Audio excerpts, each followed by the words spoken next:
Hey everyone, Swordsman here. Welcome to the Crimson Sakura Lounge.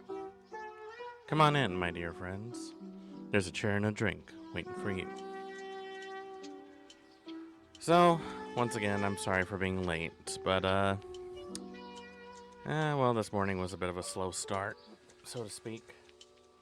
It is Monday, so you'll forgive if I had to take a little bit of time to deal with some less than desirable stuff. Not going to go into detail on that, just know that it's taken care of. For now.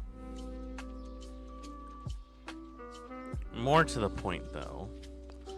Hope everyone's been doing well. I hope you all are basically hunkering down and getting some good vibes in. So, today, I'm going to be looking at a game that I actually never heard about, if I'm being honest. It was mentioned once when I was in a VOOP chat with someone. I think his name is Joe the Fortune Teller. And he actually mentioned about this game called Legend of Legia. And at some point, I felt like I heard the name before, and I looked it up, and lo and behold, it was a game that was made for the PlayStation, albeit at its very late stage. I couldn't really find too much info on this. The consensus was that it was good, if a little on the nose with the story. I don't know how that's gonna translate when we play it, but I'm definitely gonna find out. Moreover on that later, though. As some of you may know, there has been some stuff going on that has gotten people a little excitable. Apparently Discord is changing their services, which is really the worst possible timing to do that. Don't know why they decided to do that, but here we are. And I think everyone's general reaction was that they were tired of it and that they were going to move over to another site. Which seems a bit typical, but also kind of annoying. Here's what I mean. People will often avoid things just because they don't like it. Happened with Facebook, happened with MySpace, happened with Skype, and now it's happening with Discord. Now I can understand why some people would be upset about it. But overall, I think my whole attitude with it is that how long can you guys keep going with this? How long until you start running out of places to go to that you realize that all you're doing is just doing the same thing you've done before over and over and over again, and then we're right back where we started? Like, I get it. I don't really like the idea of someone knowing what my face looks like, even though I've done YouTube before, and a lot of people seem to know my face, but also, it feels like we're just making excuses to not really comply with everything. Not to mention that there had been more than a couple of instances where there have been, well, how do I put this? They are not very good with keeping everyone's data private. And I think because of that, it can really drive a few people a bit uneasy. And that's perfectly natural. That being said, there are places and services where you can figure a way to keep your data private. And there's even some things that you can do to keep yourself from being completely screwed over. Now, I'm not going to go into too much detail on that because I'm not an expert on this matter. Just know, though, you're not alone. With that out of the way, let's turn our attention over to something a little more lighthearted. So, you guys have probably heard of Asta movie as of late. And apparently, to my surprise, they ended up releasing another one. I was not aware of this. I wasn't even sure if it was gonna be possible for this, but I guess at a point where we all have literally nothing to do, and the only thing we can do is make sarcastic comments, I guess it seems only fitting. So you know what? Let's start off with some laughs. I really do like this, by the way. Let's see. Was it a mistake to do this? You all tell me. Does anybody know how to fly a plane? No.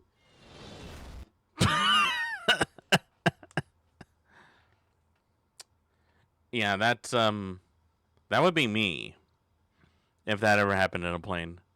What do I do in this situation? I guess I'll just die.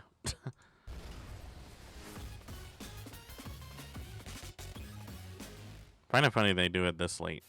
Excuse me, do you have the time? No, I've just got soup. Soup watch. Do you want soup? Do you guys want soup? Oh, can I have a go? Sure. Stupid. My friend likes you. My friend is a worm. Hey, guys. Would you still love me if I was a worm? Specifically, a worm with a bow on its head. I think that would make for a very good icebreaker, in my opinion. Knife is a knife and he loves his wife. Oh no, my wife!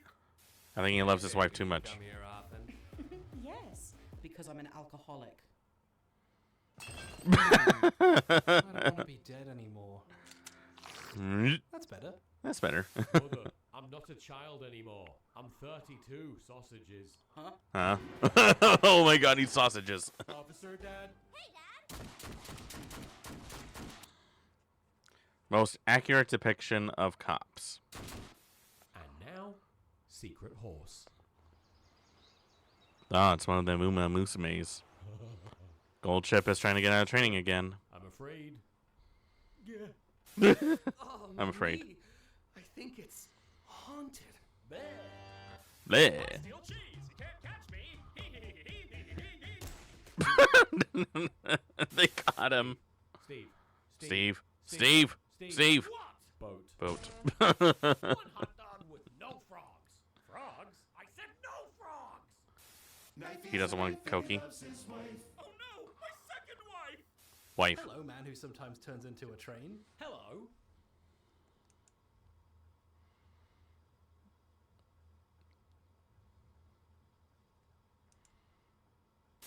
So tell me about yourself. Well, sometimes I like to. Well, he is a train. Take me back. I said no. Darling, I'd never leave you for anyone. Hey, I'm a jet ski!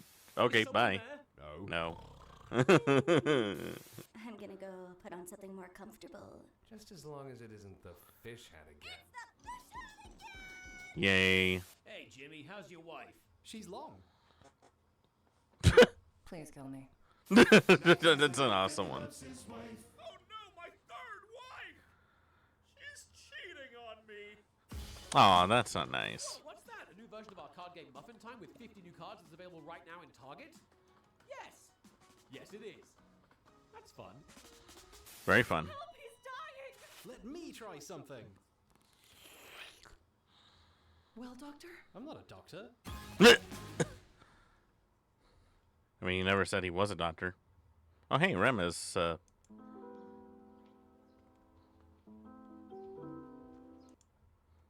know why that happened. You know, that might be the cleanest room that Rem's ever been. So that's really good and awesome. But now we're going to get down to the nitty-gritty. You know, it's kind of like putting on a fresh pair of underwear and then taking a shit in them afterwards. We're going back to our friend August the Duck, who went through a post 4 years ago, which is kind of funny. And he's labeled this as the most pathetic channel on YouTube. What a title. So you knew that as soon as I found it, I had to click on it. Because I too want to know, how low can YouTubers go? Let's find out. Hey, and this will come back to the brand new video! A YouTube career that lasts multiple years is something that very few people get to experience. Usually, if you end up in that position, it means that you've been putting out quality content ever since you started your channel. However, You would that think is so. not always the case. Take the channel NNA Productions, for example. So this is the title of the channel in question. I personally never heard about them, so this is going to be either interesting or crap. One of the saddest YouTube channels I've ever seen. Now, if you've never heard of NNA Productions, then I am honored to be the one to introduce you to this staple of the bad side of YouTube. Yay. NNA Productions has been uploading what is essentially the same exact video every single day for about 5 years at this point. He was one That's of the commitment. first 3 a.m. channels to really ever gain traction. You know, the videos like Don't FaceTime the Boss Baby, Don't Text Santa Claus at 3 a.m. He's been doing that kind of content ever since he started YouTube. And it seems pretty obvious that he's ready to move on. He tried to pick up boxing and start a fighting career, but that ended pretty quickly. And now it seems like he just doesn't know what to do from this point. And that definitely shows through in his videos. Believe it or not, the videos on his channel used to kind of like halfway resemble content. Okay, Like well, how? that might be a lie, but there was at least something sort of resembling a plot line. Now it's just going through the motions. As soon as it's over 8 minutes, the video's over. You can very easily tell that he hates this content, but at this point in his life, he just has nothing else that can sustain him. But why would I keep talking when I can just show you? So let's jump right into the main event. Do not FaceTime Mr. Krabs at 3 a.m. OMG, they actually came to my house. Now, I can tell you with 100% certainty that he did not make this at 3 a.m. I'm pretty sure he just filmed it at around 3 p.m. and said it was 3 a.m. I've tried staying awake until 3 a.m. and even I'm not that energetic. But more to the point, was that really content that people enjoyed? Because I feel like that kind of content is a little stupid. But what do I know? Maybe stupid content is the way to go.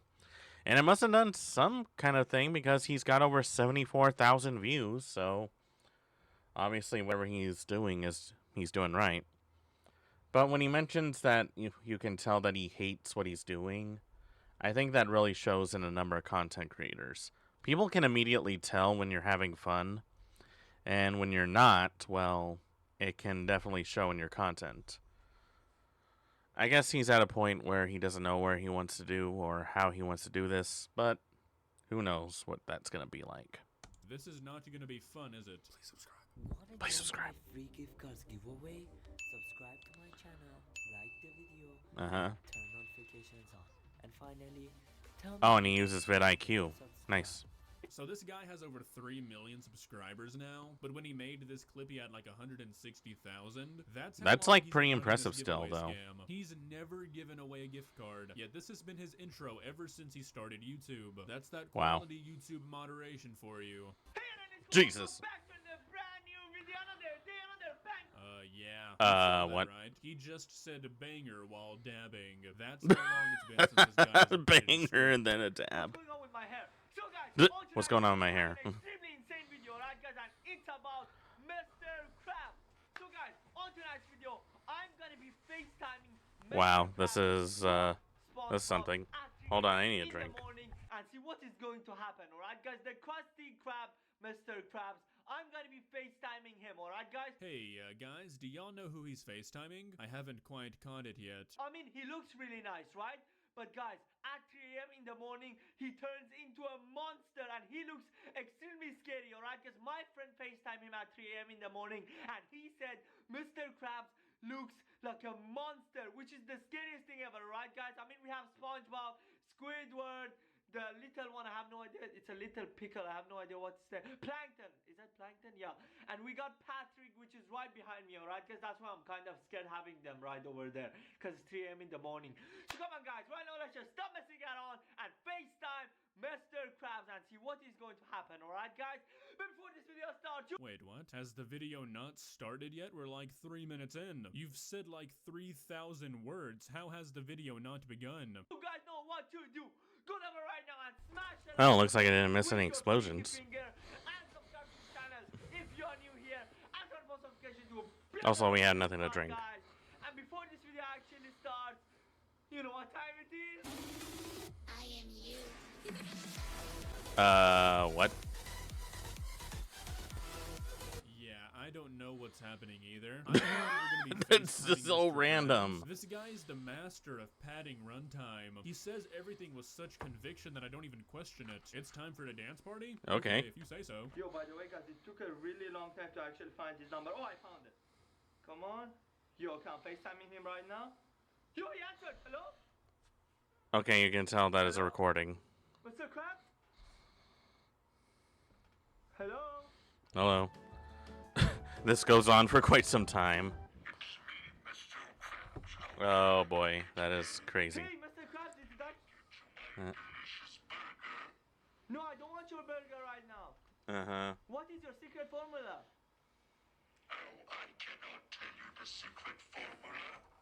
Why? Why not? I want to know what it is. But isn't it crab meat? No.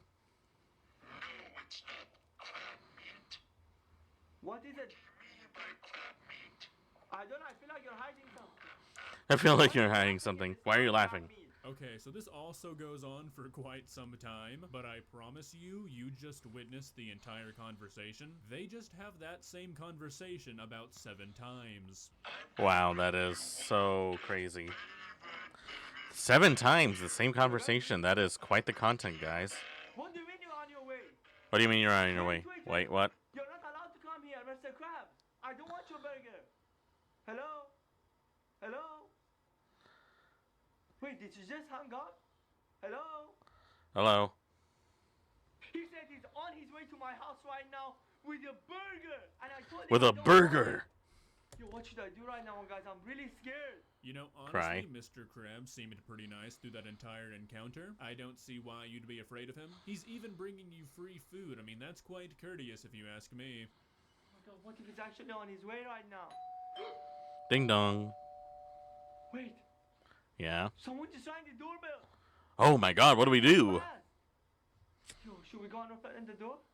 Let's go. Come on, guys. I do like how what he's at least attempting to Wait, try. what was that sound? All right, boys and girls. Whoa! please soak this PNG in. This is scare. about the pinnacle of action that happens during this entire video. I will say one thing. I think That is so actually stupid, be though. animated by him, and I guess that kind of takes some effort. So that's good, I guess. He's actually Well, in at my least house he's right not now. Where did he go? totally lazy. He was just right here Sorta. right now. Oh my god. Mr. Krabs? Mr. Krabs?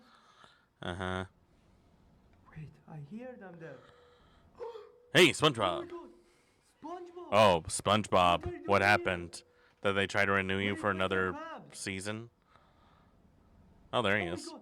So yeah, this is pretty much it. He always has these characters come to his house, but he never actually wants to spend the time making them do something. So they pretty much just show up, and that's it. Like he didn't even bother. buying So what, dinner it's like for an Mr. episode of Krabs wants to Seinfeld? bring him. It's That's so beyond stupid. low effort at this point. Mr. Krabs? Uh-huh. Why are you guys in my house right now? And where's the burger? Oh, they left again. Oh, they have a dog. And Peanuts. Yo, wait, where are they? Oh. Oh my god. But the door is locked. How did they get in? Maybe they had a This is back really door scary, key? guys. The door is locked. I have no idea how they got in. Yo. Where are they? Mr. Krabs? Krusty Krabs? SpongeBob?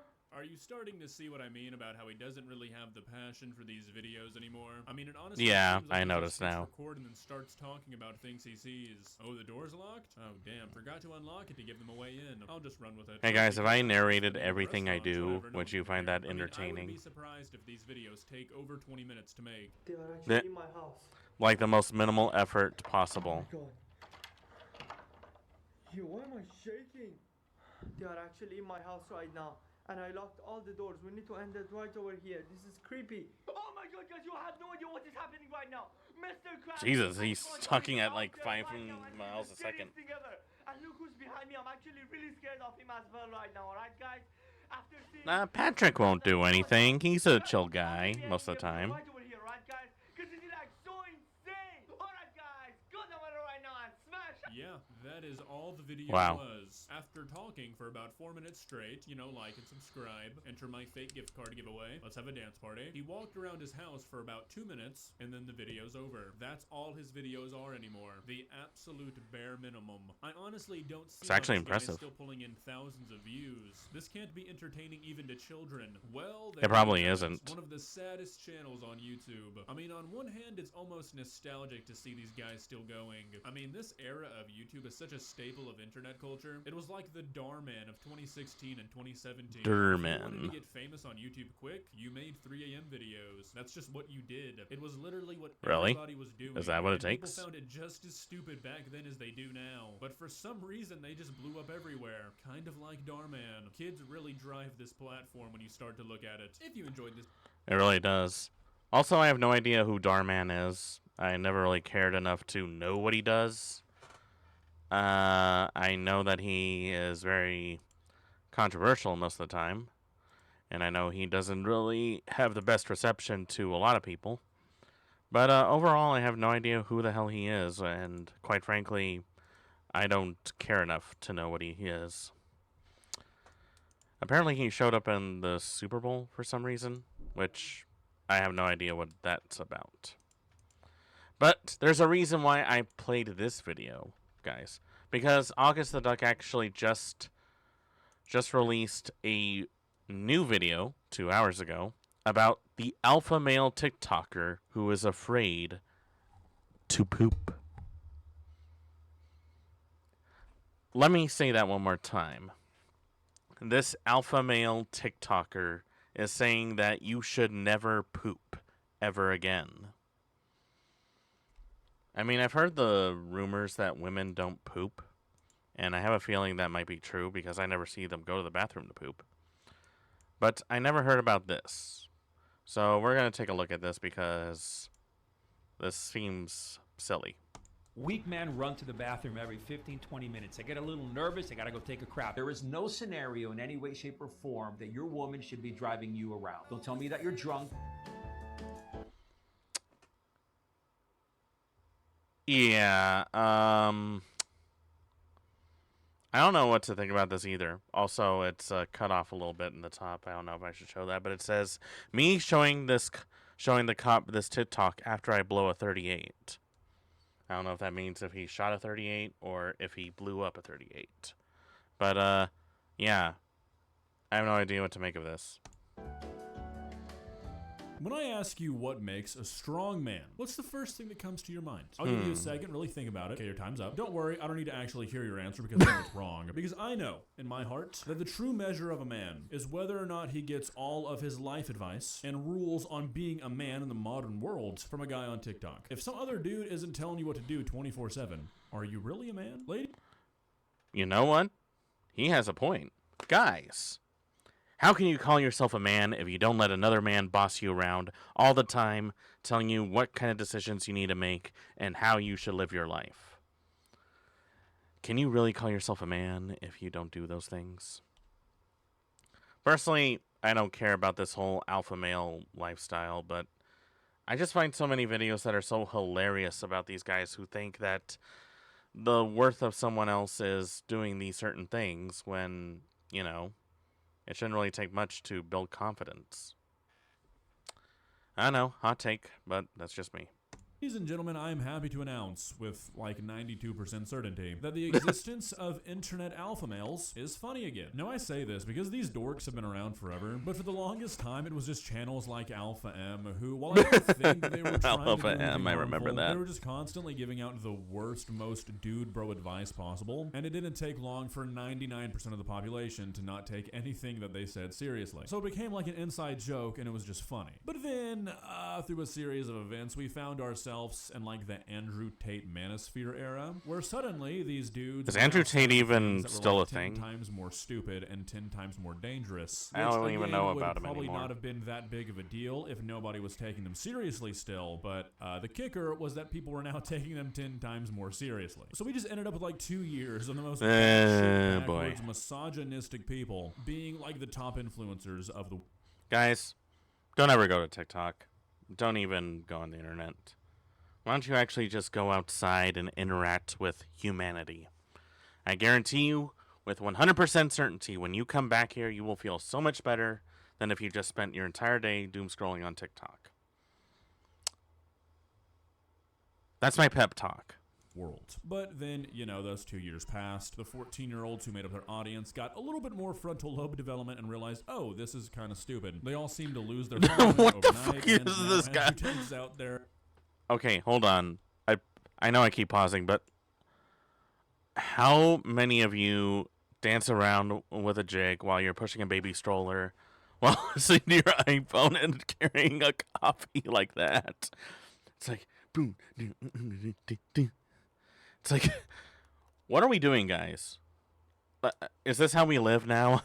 Lose their following overnight, Look and at now this. Andrew out there like fucking taking fights with TikTokers and getting his shit rocked because, I don't know, he's probably broke. Anyways, the moral of the story is that I feel like the existence of these losers is funny again, because now This when is we have funny. a TikTok alpha male saying stuff like, if you take a shit in public, you're a vulnerable beta, you don't have to worry Wait, about what? millions of people taking it seriously. Yeah, so allow me to introduce you to a TikToker named Rafa Conde, who makes videos Rafa that, like, 3 or Conde, 4 what years a man. ago What a probably would've name. made him enough money to buy a fleet of Bugattis, but these days just makes him look silly. So I've gathered a collection of his TikToks today, and we're gonna start with the one that introduced me to this man, which will hopefully, at least for your sake, change your opinion on pooping. Please subscribe. Weak men run to the bathroom every 15, 20 minutes. They get a little nervous. They got to go take a crap. They got to go take a piss.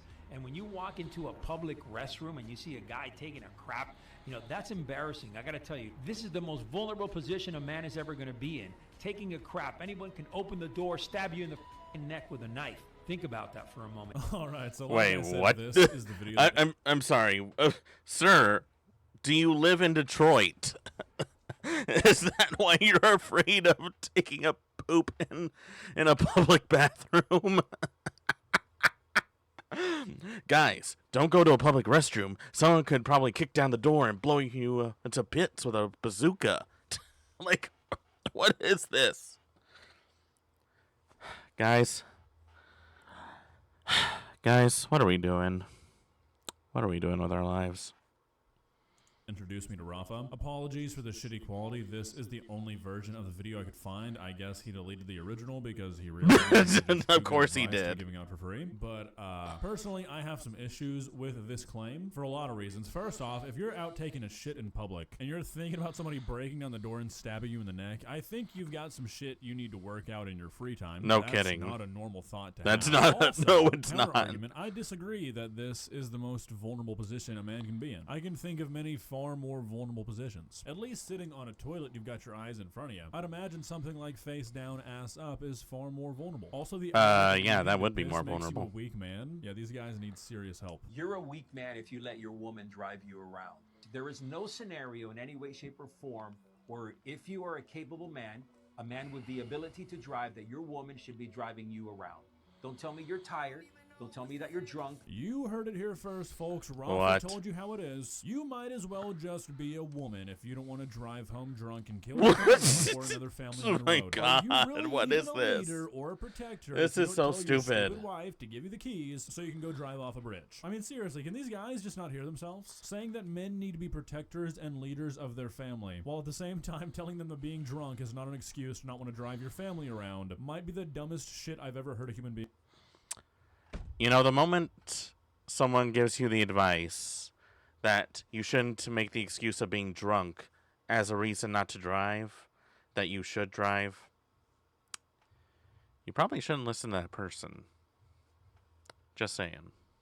You have to consult with your wife about simple things in life. There's a big problem. If you have to consult your wife about certain business decisions, about certain things that you're going to do to better yourself, there's also a problem there. Your wife should be supporting you to become the best version of yourself, to be the best leader possible. And if she I don't like that he used AI for that photo.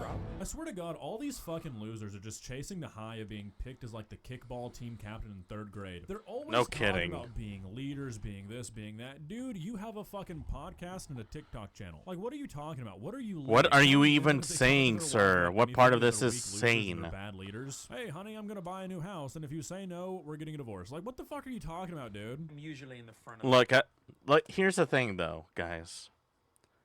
I don't think it's a bad thing to, talk with your partner about big financial decisions because, it is like one of those big things. I'm going to put on my big boy hat right now and just say this. Like, a long time ago, my dad actually had the idea of wanting to buy a farm because, he wanted me and my brothers to, have like our very own land, our very own property, teach us some valuable things about hard work and learning how to live off the land. I think it was mostly because he was getting a little too political for my taste, and he started to worry me a little bit because he actually gave me a book about all the gun safety laws of the entire country, which, yeah, it is helpful, but it also made me a bit concerned of what he was thinking. But, when he talked about it with my mom, he definitely had to take a step back because, one, it was a big investment. Two, we're a bunch of city dwellers, so we don't even know the first thing about running a farm. And three, we're in the middle of the freaking desert. Like, I think the only thing we could probably raise is probably chickens or one horse. We're not exactly financially savvy enough to be owning farm animals, let alone a land big enough to allow animals to roam around. So I don't think it's a sign of weakness to at least have the discussion of what kind of big financial decisions you want to make. Because you got to prep and you got to plan. So I don't know what this guy's mentality is about not talking to your wife about making a purchase or stuff, but I think maybe it was clear that he's going through some stuff. Plane, I'm usually in the first row. I get in first and I get the hell out first. I'm in and out. I'm moving, right? Number one reason, I get to see everybody walk in. And I get to evaluate who's who and what's what. Number two, I get to be quick to that doorway, right? With the exit door. I am in a It's a position of freaking plane command. ride. What are A you lot of talking people, about? Usually in the rear of the plane, you have an overview of the plane. And I say no. Oh, I Lord. need to be as close to a area of protection as possible. I really wish I could know if these guys are like taking themselves seriously or if they're just saying stuff like this so they can sell a course and sell a lifestyle. Because what the fuck I think do you it's mean you're both. looking for a tactical I think it's advantage on a both. plane? My brother in Christ, if somebody walks onto a plane with a gun or a bomb, I don't think any sort of tactical advantage is going to do much for you. He's got a point. You see men take their shoes off and cover themselves up in a plane. I want to grab that guy by the neck and ask him what would happen if there is an incident or a situation inside that plane, because things go down. It's a sad statement. Do I look when like you John realize Wick that to you, in pal? that What do you expect me to maybe do? A handful of guys would step up out of the 150 that are there. And that is a reflection of what we have in our world right now. Is he reading off of a I script? too like to insert myself into fantasy scenarios that I will never, ever in my entire life ever experience, and pretend that I would be braver than every other man that could ever exist because I'm just that good of a guy. Like, come on, dude, this is sad. Like, if anything, this has made you sound less like the badass you wanted to, and have instead just made it sound like you're the guy we need to be looking for when we board a plane. You just admitted to wanting to grab a guy by his neck because he's getting comfortable on a flight. This world doesn't need more soft, agreeable men. It needs men who are dangerous, but at the same time, disciplined. Men who can protect and provide, who understand that being a man is not just about how many followers you have, or how well you can be a keyboard warrior, or how you can virtue signal online. Listen, it's about building strength, physicality, spirituality. It's really about becoming the man your family can rely on when the world collapses around them. It's a man that walks into a room and owns it without saying a word. That was just 30 seconds of buzzword after buzzword. I'm sorry, what? Video. We don't need more soft, agreeable, virtue signaling men. Dude, you virtue signal for a living. That's what Seriously, guy, you're on TikTok. What are you talking about? You are just trying to tell everybody how good of a man you Oh, are. boy. And how correct you are on everything all the time when it comes to anything involving masculinity or what it means to be a man or a father or a husband. Also, the idea that what our world needs to become better is just a bunch of dangerous confrontational men is kind of crazy, dude. Seriously, what's the like alpha male obsession with the word dangerous? Men are I have getting no idea. softer because more men are staying home and But- being the mom. No wonder we're getting that softness. When men stay home and they take the role of the mother, their testosterone level goes way down. Okay, this is my hot take on this. Number one, I used to work from home. Number two, ever since my dad ended up getting diagnosed with cancer and then eventually passed away, I had to take on a lot of roles in order to make sure that the house was in decent shape.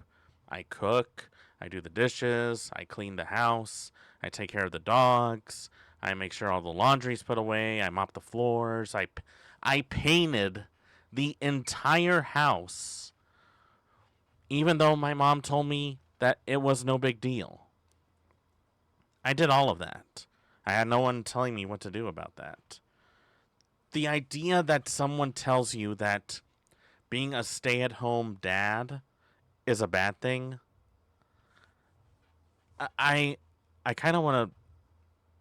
I really don't like this guy, guys. I really don't like him.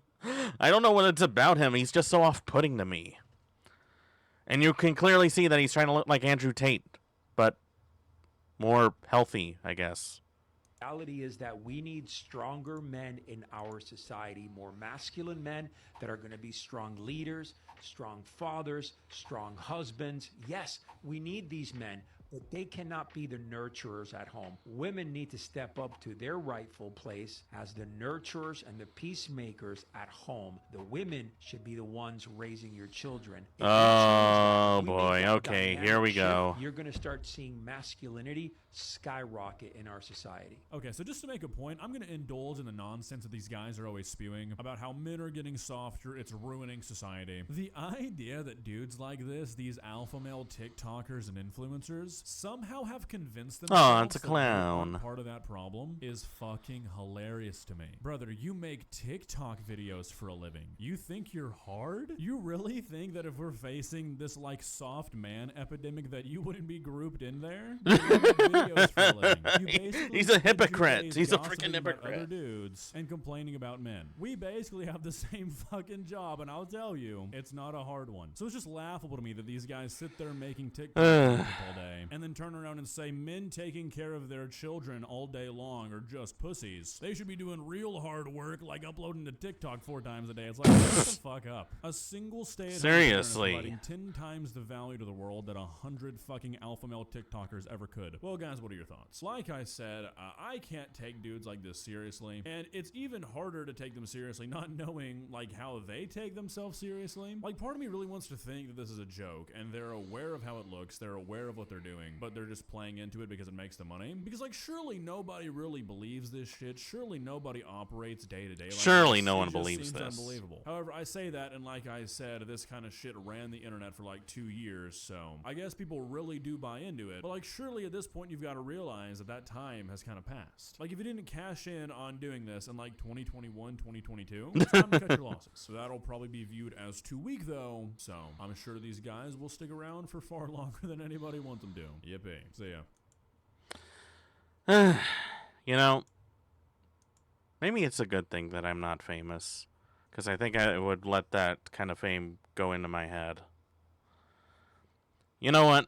I need something a little more lighthearted, a little more nurturing. So this one I found pretty interesting, all right? So, how many of you guys actually remember the Winx Club, huh? This was actually something that I remember watching vaguely, but that was only because I never got a chance to watch Witch. And I remember liking the art style a bit, but I also remember that it wasn't exactly something that really blew my socks off. I mean, you compare it to, like, say, Sailor Moon or Madoka, it falls short in a number of things. But I'll let that be a topic for another time. And apparently, someone actually found a Winx Club theme park, which was called Rainbow Magic Land, which was a place that was opened in Italy. So this ought to be really interesting.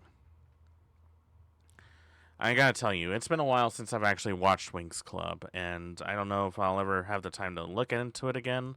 But it's stuff like this that makes me interested, because I never heard of a theme park like that. But at the same time, I can think maybe it would work. So let's take a look at this, shall we?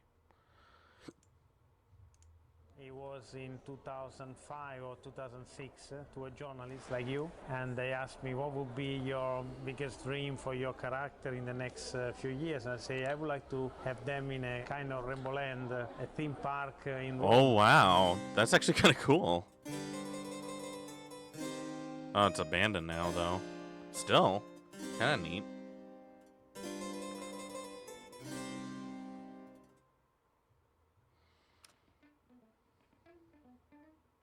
In 1995, Italian animator Eugenio Straffi founded a small animation studio he called Rainbow.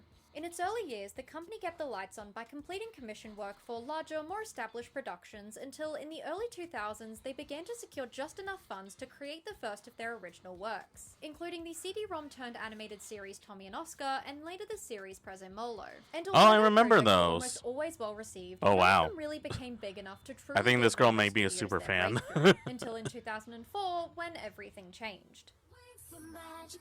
Ah, yes, I remember Winx On Club. the 28th of January 2004, Rainbow released Winx Club, their magical girl fantasy series following the lives and adventures of Bloom, Stella, Flora, Tecna, Aisha, and Musa as they attend the Althea School for Fairies and keep the magic dimension safe. And unlike Rainbow's prior ventures, the series became an immediate smash hit. Almost overnight, Winx Club became one of the most successful Italian media properties ever produced, airing in more than 130 countries and becoming a multi-million-dollar franchise. In fact, That's the actually series pretty was impressive. so successful that Eugenio Straffi became something of a national icon, with Italian publications quickly dubbing him the Italian Walt Disney. After all, the two had a lot Really? in common. That's Both a came from big humble claim. backgrounds and found a love for drawing and cartoons at an early age. Both went on to establish their own animation studios and achieved their first mainstream success in their late 30s, and both are widely considered pioneers of their home country's animation industry. But there was one thing that Walt Disney had that Eugenio Straffi notably didn't. Money? Oh, A theme park. Yeah, of course. In That was my 2009, first thought. Eugenio Straffi wanted Never a mind. theme park. He had actually wanted one for a couple of years by then, basically from the moment Winx became a phenomenon, but it wasn't until the end of the decade that he actively began working towards making the dream a reality. In 2008, he licensed the Winx Club brand to the UWFan water park in Niccione, Italy, allowing the park nice. to hold a dedicated Winx Day to celebrate the Winx magazine's 50th issue. Attendees were able to meet the Winx, watch them perform, and receive free merchandise, with an impressive 6,500 visitors traversing to the park for the occasion. And that incredibly That's high cute. number, combined with the domestic popularity of Rainbow's other properties like Monster Allergy and the then newly released Hunted Secrets and Seekers, led to Straffi finally deciding to go all in on a I dedicated never heard of Rainbow either of Studios those theme park. series. But as it turns out, creating a theme park is a little bit harder than one might think. Yeah, Building a it park really from is. scratch It requires really a is. whole lot of money, a whole lot of land, and a whole lot of boring paperwork and legal stuff. But you know what doesn't require as much boring legal stuff? Licensing out your properties to an already existing or soon to exist theme park. And luckily for Rainbow and Eugenio Straffi, such an opportunity just happened to be waiting for them. All the way back in Lucky for him. 2001, plans were announced for a new theme park to be built just outside of Rome. Originally called Terra Magica and later renamed Wonder Rome, the park was going to be Italy's answer to Disneyland or Universal Studios, with a shopping district and huge park full of distinctly themed areas and attractions. That would be Construction pretty finally cool. began in 2005, and then it abruptly stopped. Shit! For unknown reasons, the park's progression quickly came to a halt, and its opening date was continuously pushed back until there was just no date at all, leaving the park's future nothing short of uncertain, but leaving an opening for Rainbow to swoop in. The studio purchased a 10% share of the park, and granted them a 10-year licensing agreement that allowed Rainbow's properties to be used in attractions, shows, and promotional material. And in return, the studio gained That's actually a good significant deal. creative influence over the park's design while helping pay for its development. Terra Magica and Wonder Rome were no more, but Rainbow Magic Magicland was born. And so construction began again. Development Group Art Project was brought on to completely overhaul the park's previous plans, and very quickly it was decided that a major feature of this new version of the park would be a land dedicated to Winx Club. Early concept art showed a life-size version of the Althea School. Now that would actually look really cool. Dramatically over a large water feature, with promotional material describing it as the heart of the entire park. And alongside it would be a Winx attraction and collection of buildings not unlike those seen in the Winx World of Magics. It was ambitious, and given the park's very history, ambitious. for many, That it also seems like felt a real little too good to be challenge. true. The park was set to open in 2011, a full decade after it was first announced to the public and 6 years after construction first began, a timeline that rightfully led to skepticism. So going into the park's opening, the question was simple. Would Rainbow Magicland live up to its own hype, or was it a domino-level disaster waiting to happen? Oh boy. Welcome to the Winx Club theme park.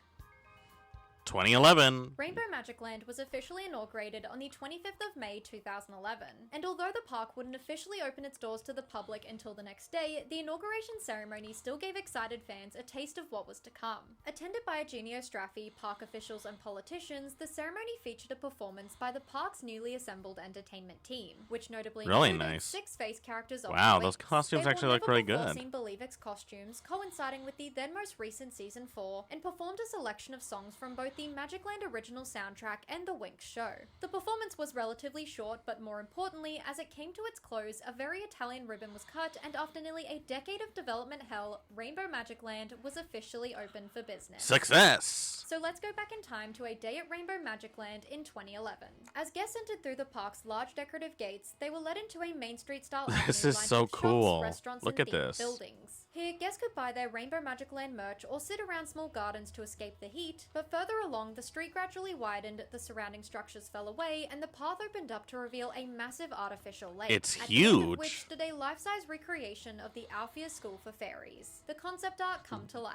But from this central area, visitors looking for their share of thrills might go left, towards the park's drop tower or spinning roller coaster. But those with taste, Yikes. also known as those attending for the Winx experience, would go to the right. They would traverse beneath the park's largest roller coaster shock and pass by 2 small dining locations before they were eventually welcomed by the first Winx attraction, and effectively the entrance to the Winx Club theme park. It was a large And they wood even got structure little topped with statues. statues of the That's 6 really Winx cool. fairies posed mid-flight against a large rainbow. It was Believix, later renamed Pianetta Winx. This attraction was Nice. a suspended dark ride where guests were invited to, quote, climb aboard the magical leaves boat and let the Winx guide you as you explore the lush forest, meet legendary creatures, and witness spectacular battles. And that description was relatively accurate. In reality, guests would board a floral ride vehicle and travel through a sequence of fantasy environments decorated with statues of the Winx. The ride opened looks with really a pixie good. village where guests were welcomed by Bloom before they moved through a forest scene alongside Flora and an underwater world with Aisha. This portion of the ride is where a majority of the fantastical creatures were located, including sirens emerging from clams, an octopus and/or squid and/or Wow. kraken, and a collection of small seahorses. But the It's ride it's began either outside one. the water, It and doesn't matter this which would one it lead is. guests They're all the towards a same. sort of land of light, where Stella greeted them and they continued over crystals and through caves. Before finally, guests would meet Tekna and pass over the final show scene, a campsite where Winx dolls were suspended using literal fishing line. Riders would then Wow. depart and exit via the left side of the attraction, where directly to their left was the Piccolo Teatro, also known as the Children's Theatre, which will be more important Nice. later, so remember it. But after enjoying a ride on Pianetta Winx, Winx fans would continue to travel anti-clockwise and into Il Regno de Piccolo, which roughly translates to the Small Kingdom, and was a children's The sub-area Kingdom of the themed Little primarily Ones. to Pop Pixie. For those unaware, the Pixies were a magical creature introduced in Winx Club's second season, and 6 years later, they would actually receive their own short-lived spin-off called Pop Pixie. The show began airing in 2011, not long before didn't the know park that. opened, and as a result, this Toontown-style area was basically a huge cross-promotion for the then-new series. Ah, I Designed get as a sort it. of walk-through environment, the land invited guests Well, to I guess they explore had to colourful pander pixie somehow. houses and storybook-style buildings, while also offering a selection of family-friendly That's a huge attractions, carousel. including but not limited to Pop Flowers, a spinning teacup ride, Popala, Nice. a balloon race ride, Pixie River, a small river rapids ride, Pop Tower, a pull-up tower, the Pixie Train, a small train, obviously, Pop Set, Obviously. a Ferris wheel, Elf Forest, some bumper cars, and finally, Oh, Pop they Race and Pop those are really Flight, two nice. I aerial like carousel these. rides. I don't most of mind which were this. built by Like, this is European really ride cool. manufacturers. And finally, El Reino de Piccolo also included a large restaurant, which for some reason wasn't called the Fruity Music Bar, but was instead called the Magic Station Bar, meaning guests Huh. would fuel up before they left the children's area and continued towards arguably the Winx attraction, and without a doubt, the main reason why Winx fans wanted to visit the park at all. Because after following a short pathway, guests would be led to the 36-meter tall Althea Castle. That's a tall castle. That, considering budget and the limitations of reality, was impressively accurate to the series. Just don't pay too much attention to its color. Visitors were free to explore the Althea courtyard, which was decorated with small gardens doesn't and look that surrounded by bad. the school's iconic rounded windows and balconies. And of course, front and center was the main section of the castle, complete with its large domed roof and grand staircase. Nice. Meanwhile, inside Althea, the main building held a planetarium attraction that showcased a rotating selection Oh, of 4D films, that is while actually the kinda right side of cool. the building contained a two-story I've never Winx been gift to a shop, planetarium selling everything before. from Winx shirts to dolls. The store was also Wow. decorated with statues of the Winx, cardboard cutouts, and some photo opportunities. I bet some of this stuff including goes a for car prop insane and prices flower on eBay columns. now. But back outside, there was more to do than just wander around. Because of course, live shows and entertainment were a major part Gotta have of the Winx those. experience Gotta have at those. Rainbow Magic Land. And here, on the steps of Althea, guests could catch the first of the many Winx live shows. I Love Winx was a short 5 to 10 minute performance that saw the Winx welcoming guests to the park and performing songs from the show's soundtrack, primarily from Cute. season 4 and prior. Though over time, both the setlist and the costumes of this show would be updated or altered to better reflect the newer seasons. On special occasions, the original park-exclusive Believix costumes would be swapped out for Sirenix, before both were ultimately replaced by Bluemix in 2016. And for especially lucky fans who attended the park during the Winx magazine parties, the show could even feature a rare Farragonda face character, who would then hand out gifts after Real the nice. show ended. Though with all that said, I Love Winx was never designed to be a major theatrical event. In fact, it presented itself more like a flash mob than it did an actual production.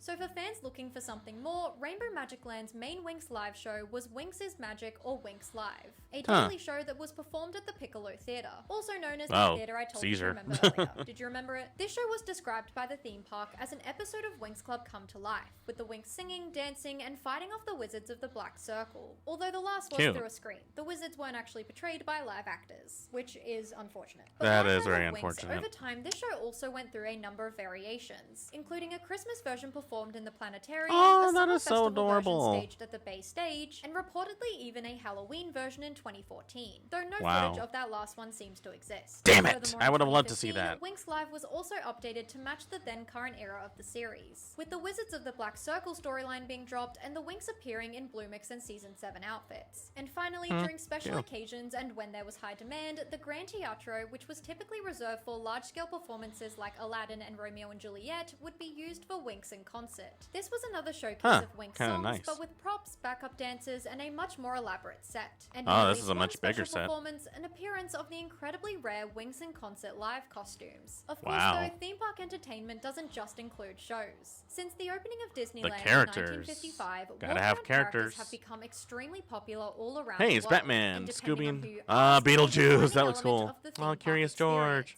And Rainbow Magic Land, like many international theme parks, embraced this tradition wholeheartedly. During their time at the park, guests could meet the Cute. Winx as walk-around face characters, who appeared occasionally in the theme park's parade and held daily meet and greets at the Althea Castle and near the park's entrance. And while Wow, initially daily all 6 meet of the and Winx greets? girls appeared That had to be regularly, exhausting. the number of characters present gradually decreased over time, both in performances and meet and greets, until eventually guests would be lucky if they could even meet 3, which, in hindsight, this reduction was one of the earliest indicators that the Winx theme park and Rainbow Magic Land as a whole was beginning to struggle. Yeah. Oh, here we go. The downfall. In 2018, reports began to surface that Rainbow Magic Land was not in a great economic position and was in fact in severe financial debt. Attendance simply hadn't met expectations Oh, in that its first 7 sucks. years, That leading really to growth sucks. attempts stalling in 2016 and no new attractions being added to the park since 2013. Investors got cold feet, profits slowed, and unfortunately, it wasn't exactly a secret. The park had fallen into a noticeable state of disarray, and nowhere was this more evident than in the Winx land. Props had begun to disappear from the Pianetta Winx ride, and it became ringed with lighting and that sound problems. sucks. Over in the Pop Pixie subland, many of the Papala hot air balloons wouldn't rise, and on one of the 2 aerial carousels, 2 of the ride vehicles had to be left empty or the ride simply wouldn't operate. Not to mention, Ah, the that magical station sucks. bar was quite literally falling apart. I'm not exaggerating exaggerating, it had half. Oh my god, that is horrible.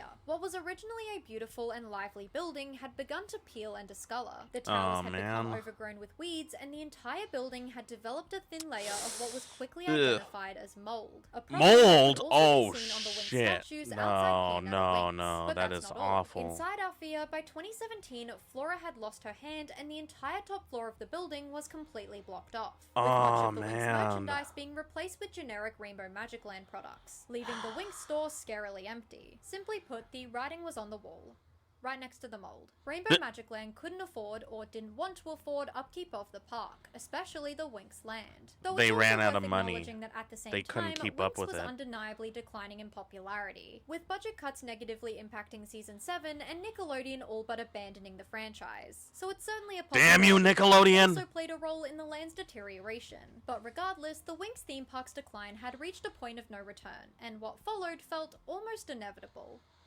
The ending.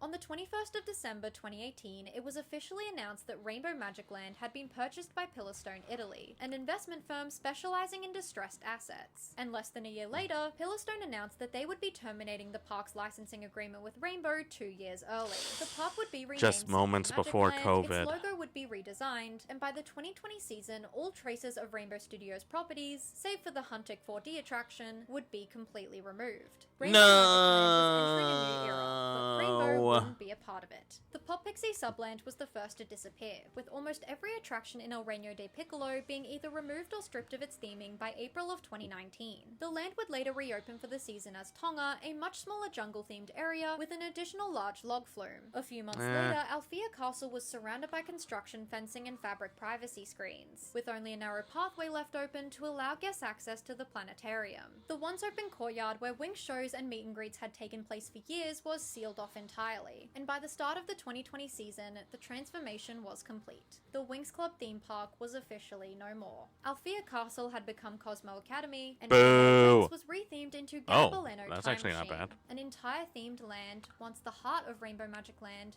reduced to a memory. Or so it seemed. Oh. On the 3rd of January 2025, Magicland posted to their Instagram announcing the launch of ticket sales for the then upcoming season. The caption read, "Get ready for an unforgettable 2025, packed with new features at Magic Splash and a long-awaited return to Magicland." And then a fairy emoji. Under regular circumstances, the post likely would have come and gone without much thought. But the fairy emoji, paired with the phrasing long-awaited return, immediately gained the attention of Winx fans. Because with the context that Winx was being rebooted in 2025, there was really only one conclusion to draw. The Winx were returning to Magicland. And thankfully, the very next day, that conclusion was confirmed to be correct. With a blog post by Magicland reading, "A whole season of fun awaits you at Magicland, and a long-awaited return, the new Winx-themed attraction." Over the following weeks, Magicland continued to vaguely tease Winx's return, before finally, in a February press release, they announced that the new Winx attraction would actually be the return of Pianetta Winx, slightly updated and with the new name Magic Winx. And so, on the 12th of April 2025, on a dedicated Winx-themed day, Winx Club officially returned to Magicland, with the opening of the Magic There's Winx still ride, hope which after was all. almost identical to its 2011 counterpart. There were some minor changes to the attraction sets and lighting, as well as a newly added scene featuring Daphne from the 2025 reboot, but otherwise the ride was Pianetta Winx as fans remembered it. The flower-themed ride vehicles and the ride's layout remained unchanged, as did the story, audio, and iconic statues of the Winx, with the exception of Flora missing her wings. Damn, However, Diva can't catch a break. To the ride's queue. During the attraction's 2020 rebrand, the cage structure had already been replaced with a lush forest setting, but now there was also updated signage, televisions playing episodes of Winx Club, and most notably, brand new statues of the Winx redesigned to match their appearances in the 2025 reboot. For many fans, the attraction was of course exciting and nostalgic, yet at the same time, it was kind of bittersweet. Because yes, the Winx had returned, but fans couldn't help but miss what hadn't. The Winx walk-around characters, the live shows, the Pop Pixie rides, and above all else, Althea. Yeah, I can see why they would still be upset. The theme park takes a bit of a turn. On the 26th of May 2025, YouTuber and content creator known online as Jamie Magic World and Belgian Winx Club visited Magicland to experience the newly reopened Winx attraction. But while exploring the park, he noticed something unexpected. Cosmo Academy, the building that had replaced Althea Castle years earlier, didn't quite hold hold up to scrutiny. He found that much of Cosmo Academy was still the original Althea Oh, castle, wow. simply repainted grey. And what's more, from certain angles, traces of the original colour scheme were Now, still that's just visible lazy behind trees and redesign. fences. This could have easily been brushed off as Magic Land cutting corners when it came to transforming Althea into Cosmo Academy. After all, I mean, they sure. had been in financial strain. But the more Jamie looked, the clearer it became that this went far beyond just a rushed retheme, because most of Althea Castle was still there. As it turned out, the entry to Cosmo boy. Academy was nothing more than a false wall, and behind it sat the original Althea structure almost entirely intact. In fact, as guests walked through the narrow passageway leading to the planetarium, those who stopped and looked closely could still see Althea through the makeshift tunnel walls. Furthermore, Jamie was actually able to go behind Cosmo's fake wall and explore the now deserted Althea, where he found that Believix era signage and the shop's interior, including original shelves and props, were all still present. So Covered in they weeds, didn't dust, do a and damn dirt, thing to but change still it. there. The Winx theme park hadn't been demolished. It had simply been abandoned. So in a way, Wow. the Winx theme park still exists. And maybe, like Pianetta Winx, it's just waiting for the chance to return. Well, Winx Club is often remembered as just another silly Y2K cartoon that came and quickly went. I mean, the existence yeah. of this theme park tells a very different story. Not But many it animated shows it seems get their like own some amusement people park still ride, hold let fondly alone to a it. whole dedicated land. And yet, Winx Club did. Even now in its abandoned state, the Winx Club theme park stands as proof of just how significant the Winx franchise was, and arguably still is. Moreover, it represents a moment in time where an Italian animated series, one that was designed with young girls as the primary audience, became powerful enough to anchor an entire theme park. A moment where Six Fairies allowed a small animation studio to stand shoulder to shoulder with global entertainment powerhouses. That is So a if pretty nothing impressive else, feat, I hope the story honestly. of the Winx theme park is a reminder that Winx Club was a phenomenon powerful enough to leave a physical footprint. One that to this day may be abandoned, but will never be completely erased. That's actually pretty interesting. You know, I've often thought about a lot of series and shows that would really deserve their own little theme parks. And it's really refreshing to see that there are some who are brave enough to actually attempt this. Probably wasn't successful before, but, you know, probably shows that there was a lot of potential.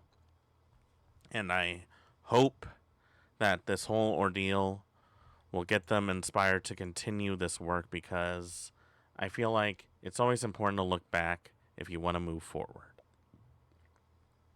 Well, I think that's going to do it for the videos right now, so we're going to take our intermission and get ourselves ready for some gaming, so get yourself something to eat, something to drink, go to the bathroom and get some chores done.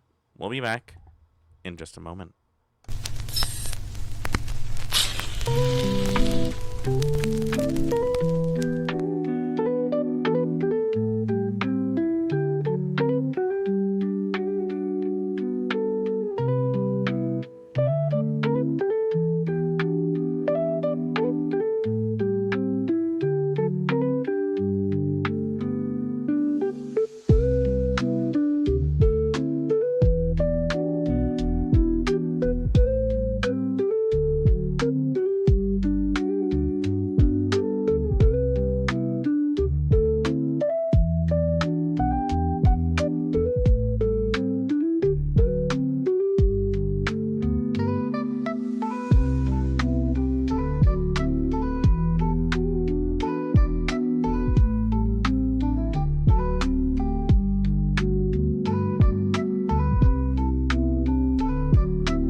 Alright, and we're back. Alright, folks. Time to get ourselves ready for the game itself.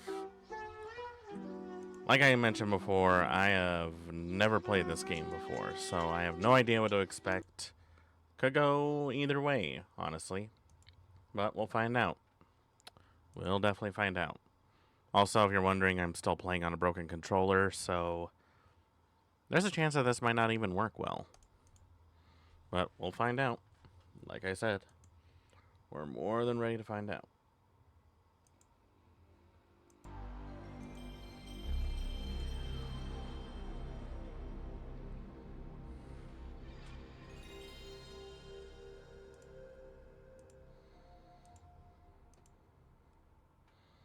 If it wants to capture. I don't see it capturing. Why is it not capturing the thing? I can hear it, but I can't see it. Well, howdy, partner. Oh, there we are.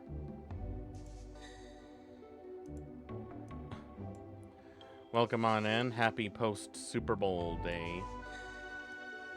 Oh yeah, I heard about the Super Bowl. I'm not sure if it went well or not, but I hope any of you American football fans found it entertaining? Question mark. God created the heavens, the earth, and the seas. After creating all things in the universe, God created humans to rule over this world. Yet while possessing the wisdom of God, humans were physically weaker than the wild beasts and impulsive in spirit. Many times did the humans come closer to dying out forever. Concerned about the humans' future, God gave them a mighty force with which to aid them. Game was lame, the ads were worse, but at least I got to hang out with my girlfriend and some family. Well, that's good at least. At least you got to spend some time with them. It was the Seru.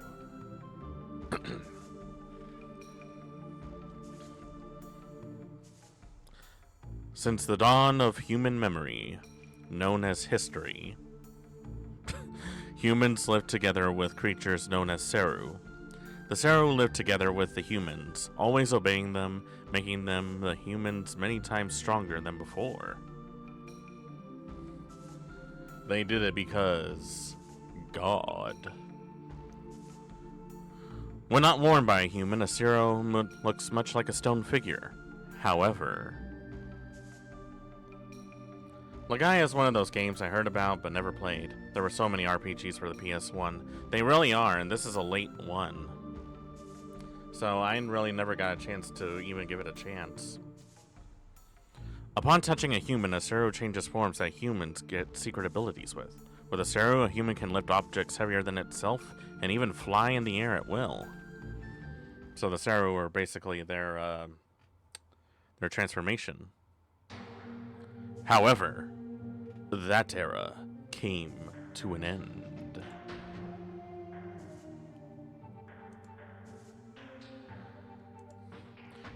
The mission bringing an end to preposterous symbiosis with humans and Seru. After the thick mist came, the Seru who once obeyed humans rebelled against them. The Seru began attacking humans at will. Seru that attached themselves to the humans controlled their minds and turned them into evil beasts. Well, that's unfortunate.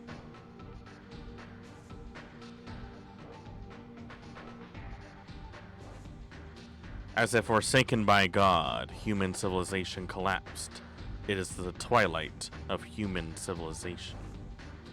Those who escaped the mist inhabited the desolated areas and protected each other. Now their fate hope is their only source of inspiration. Relatable. We're holding out of spite. We were punished because God.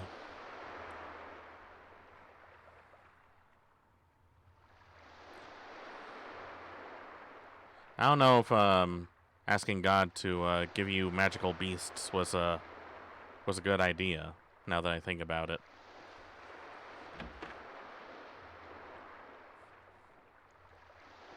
Oh, blue-haired individual. That means we are the protagonist. Your name is Vaughn. Okay. Yeah, that's okay. That is the most anime protagonist hair I have ever seen. With the most generic outfit humanly possible. I'm kind of stunned by this level of detail in the graphics.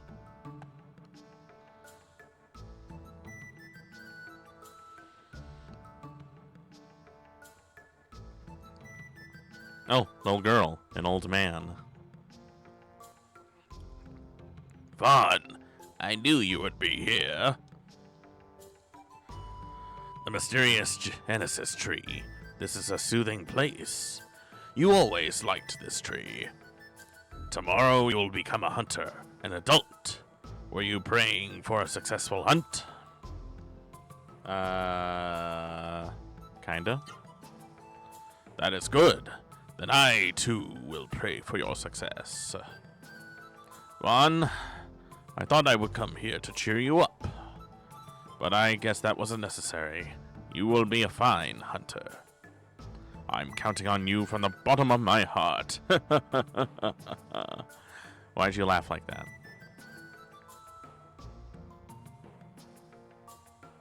No, now we're in control. Oh boy. First and foremost, the controls are a little stiff, but not too bad. Vaughn, I love the Genesis tree too. Vaughn, when you go hunting outside the wall tomorrow, bring me back a souvenir. Okay. There's a panoramic map of Rim Elm on the backboard. You want to take a closer look at it? Alright. How panoramic we're talking about. Oh, that's panoramic. Let's see. This is Rim Elm, where Vaughn lives. What part do you want to see? My house, I guess. That's where I live. You live with your father, Val, and your sister, Nene.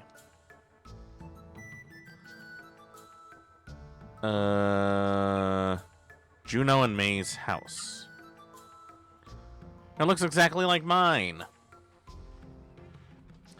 This is Juno and May's house. May is a sweet girl and a year older than Vaughn. That's very important information. The memory statue. The memory statue is in this cave. Talk to it to record during your events. Cool. I think that's good enough for now. I have no idea what to expect here.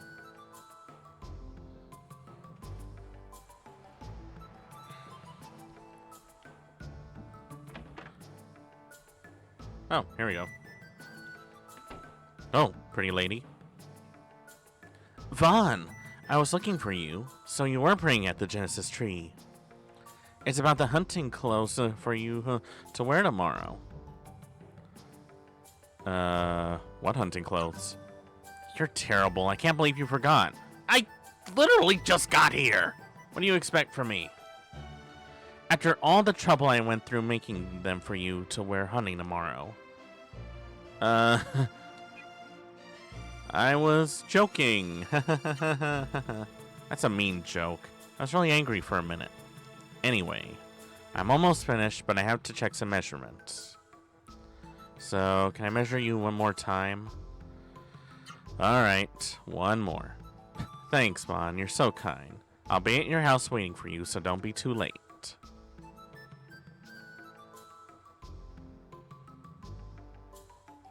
Well, it shouldn't be too hard to find it, because your house looks exactly like mine. Oh, it's you, Vaughn. The hunter should be returning shortly, so I'm waiting here. You're very small. I guess this is my house.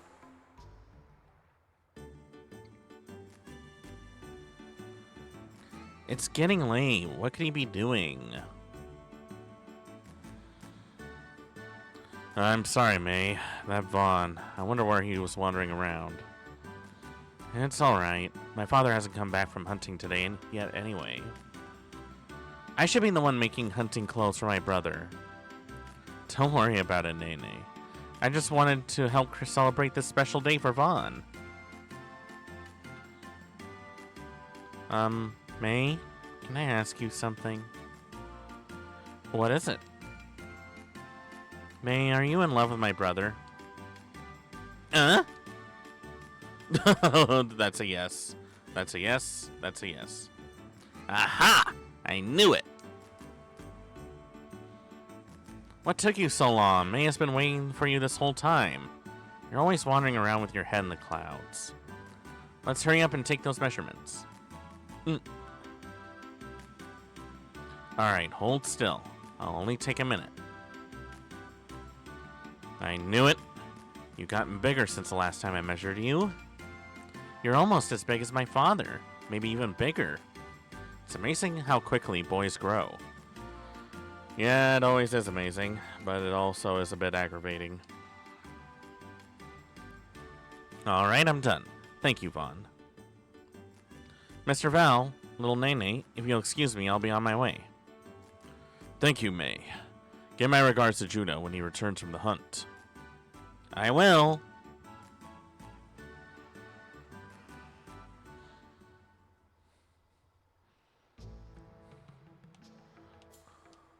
Sorry, Vaughn, but my hands are full. I'll listen to what you have to say later. Man, you're a terrible dad. Did you thank me properly? Yeah. Really? Well, I didn't hear anything. Well, you were busy over here. There's a bed. What's in here? A healing leaf. Awesome. I now have a healing leaf. Well, I guess I might as well step outside for a bit. Vaughn, your father, Val, was a courageous hunter. It's so unfortunate that he hurt his leg in that accident. I'm sorry. Vaughn, you must take good care of your father. I mean, I'll try, but if he gives me any lip, I'm not gonna be gentle about it.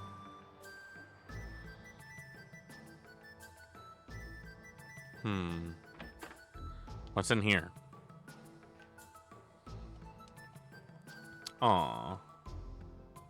Oh, little Vaughn, you saw me crying. How embarrassing. Long ago, I had a shop here. I sold so many different weapons. While I was cleaning, I began to remember those days, and suddenly I started to cry. Someday if the mist clears and all the people come back, I'll be able to open my shop again. Maybe one day. Vaughn, you must promise to shop at my store, alright? I promise. In fact, I'm feeling like it's a foreshadowing that I have to shop here.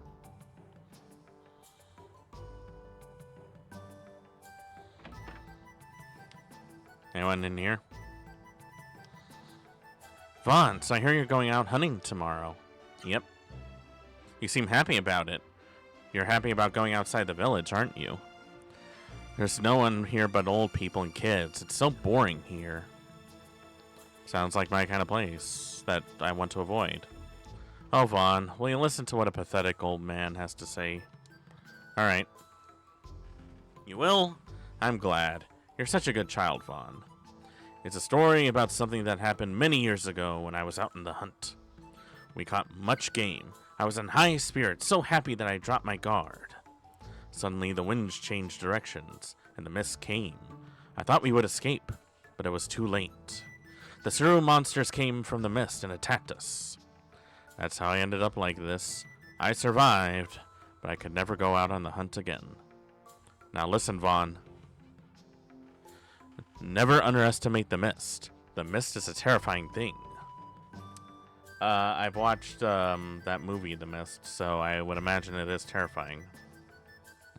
He's always complaining. He used to be strong and tough, but now... Well, you know what they say.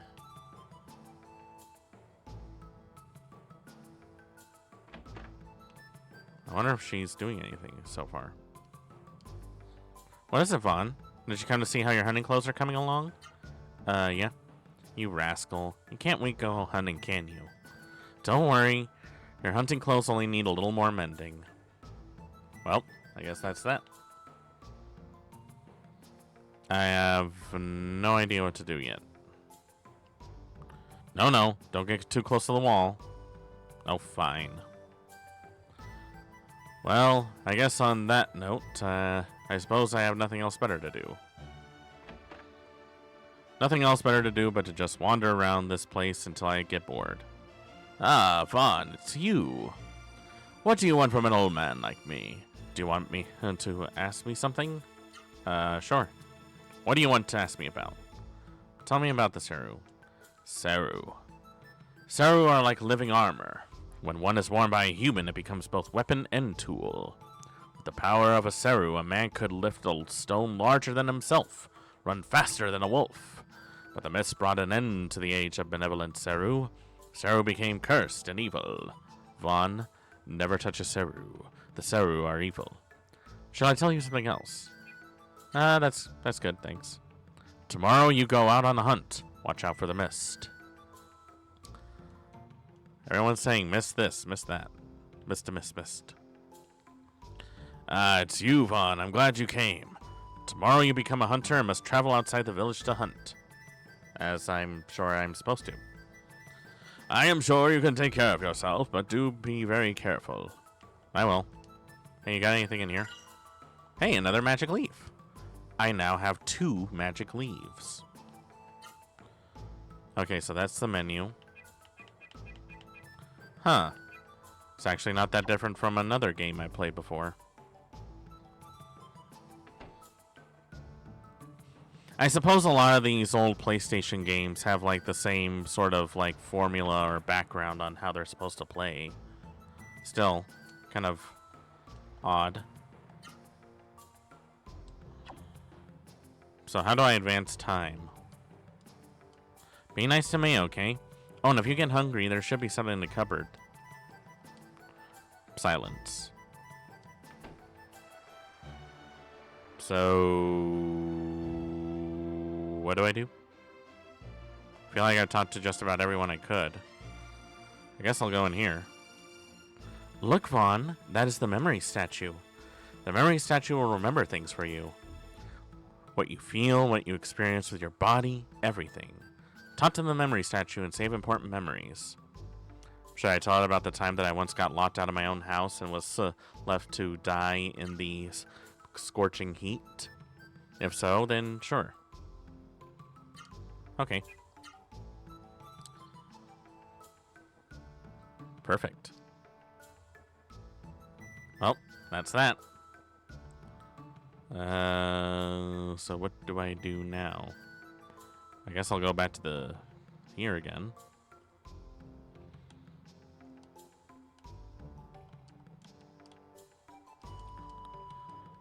I have no idea what else to do.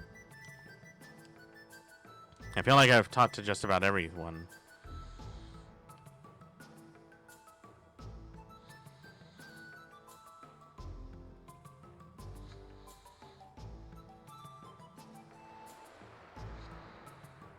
Oh, there's a beach area. The sea carries fresh wind. From dawn till dusk, the wind pushes back the mist. Today, though, the wind behaves strangely. I hope this is not a bad sign. Definitely foreshadowing a bit. You were a child when the mist appeared, Vaughn, but now you are ready for the hunt. Time goes quickly. I've taught you all the techniques of Byron of your life. Don't forget them while hunting inside the village. Now then, Vaughn, do you want to do something today? Let's see. Let's hear about the Byron. Byron is a god of strength and love. Outside Rimelm is a temple devoted to Byron. There are many warrior monks devoted to Byron practice night and day. They renounce the world's dependence on Seru and work to polish their fighting skills. Many Byron warrior monks also travel the globe to spread the noble teachings of Byron. When visiting Rimelm, I was trapped here by the mist, but I'm still a faithful Byron. I feel it is my destiny to teach the young the teachings and fighting skills of the Byron. What else do you want? Nothing. Tomorrow you leave for the outside world, where many Seru lurk. Do not be overconfident. That's fine, because I have no confidence in my ability whatsoever.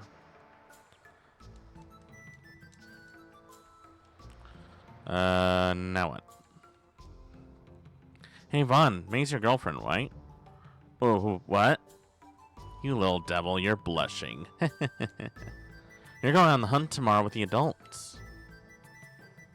So, when can I go? Okay.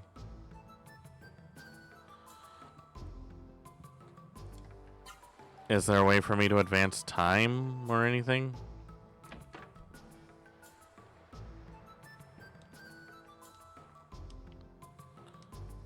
Silence.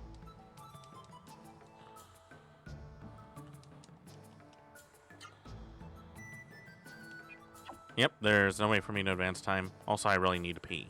I'll be right back, folks.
Alright, I'm back.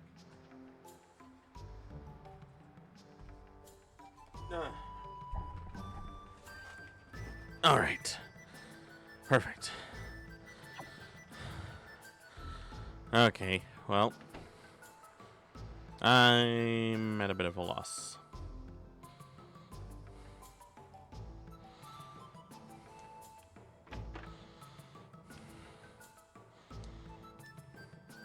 Actually, I love sewing. I always mended my father's hunting clothes. With each stitch, I picture in my mind the person who will be wearing these clothes. After all, these clothes are important because they protect the people that are dear to me. Don't just listen to me, I'm talking silly. Father still hasn't returned from the hunting. I wonder what he could be doing. It's empty! There's nothing in here. What, do you have no food?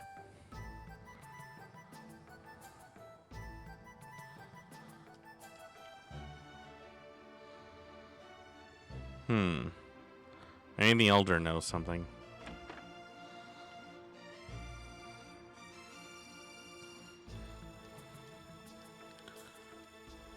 Uh-huh. Watch out for the mist.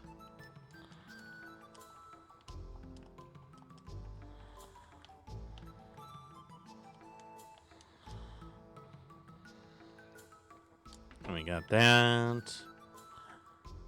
I think I learned a lot about stuff here. I cannot even go into the water. That's unfortunate.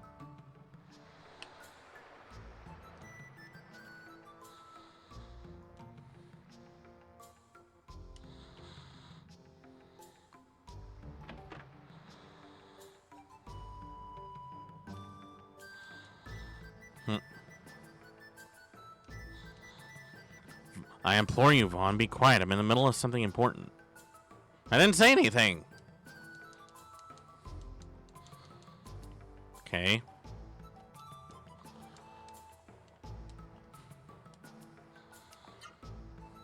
I still have no idea what to do.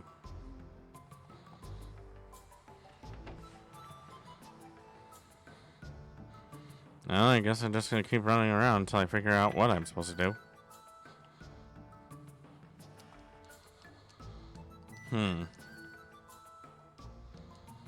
I didn't know you were there. I was just talking to myself, so don't tell my husband what I was saying. Sure. No skin off my butt, I guess.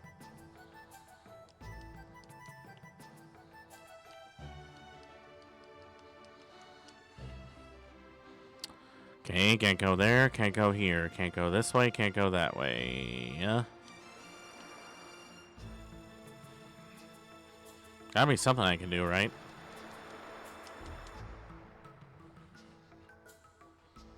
Talk to that guy, talk to this person, talk to that person, talk to my girlfriend, talk to my brat sister.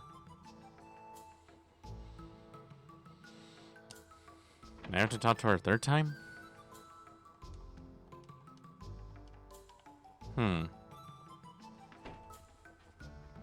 Now what?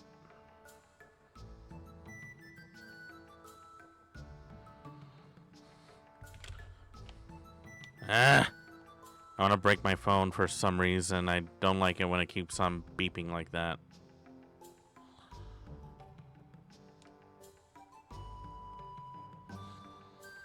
And there's nothing around here.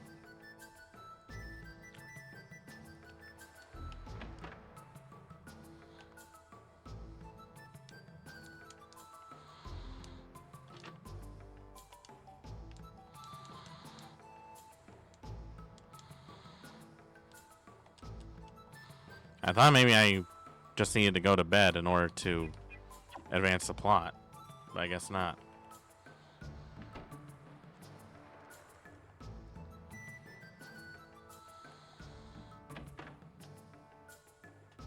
Don't know why I have to go in there.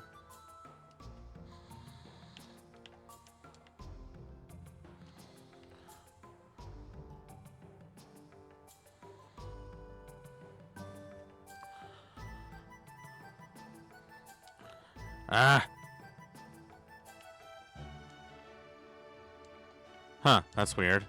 I'm standing on top of the bench. Why? I have no idea. Oh, hold on. Be right back.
Mailman was at the front door.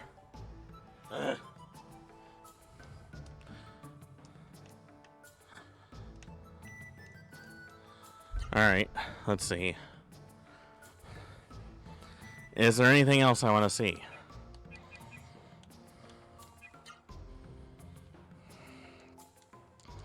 Okay, there she is. There I'm at.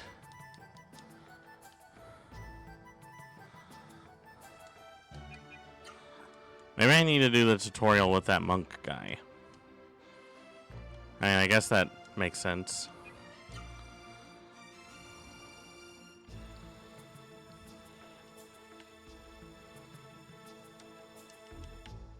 And I can't touch the tree. The tree does not exist. The tree is just a figment of my imagination.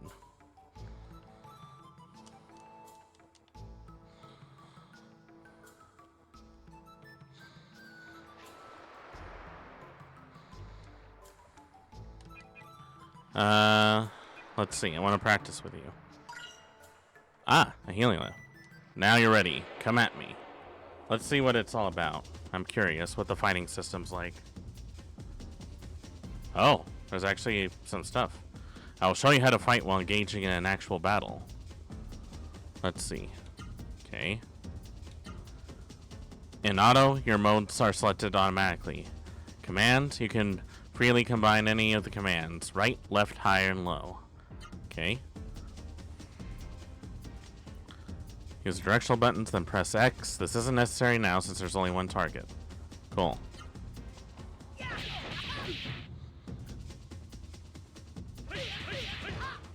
Okay, so it's part RPG, part fighting game.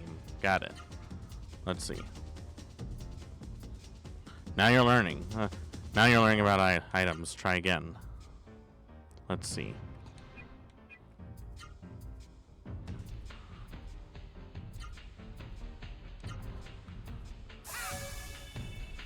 Really nice animation style. Now we select Spirit. Okay. Oops, I didn't read that. Oh, so I guess we need to boost Spirit, huh? Huh. I block automatically, huh? Hyper Arts. Let's see. Hyper Arts are acquired by entering commands in the command mode, or by learning them from an instructor. It's required to be used in either auto or command mode.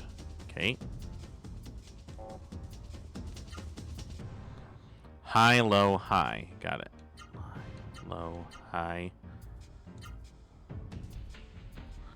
Okay. Let's see what this is.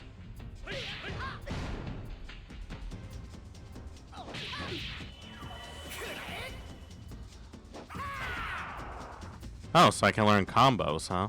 That's cool. So I guess I'm using martial arts in my, in this game, huh? That's kind of cool. I like that. I'm down for that. I'm all for that. You did well. That is enough for today. Well, what else is it you want? I think I'm good. They're back. Oh, I guess I did have to do that.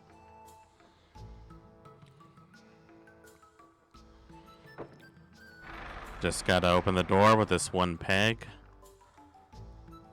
The hunters have returned. And I'm sure most of them got... all of them came without so much as a single casualty. By golly, they were gone for a long time. Father, my father's back.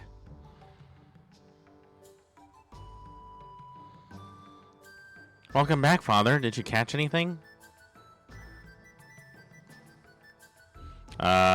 Apparently we caught death. That's what we caught.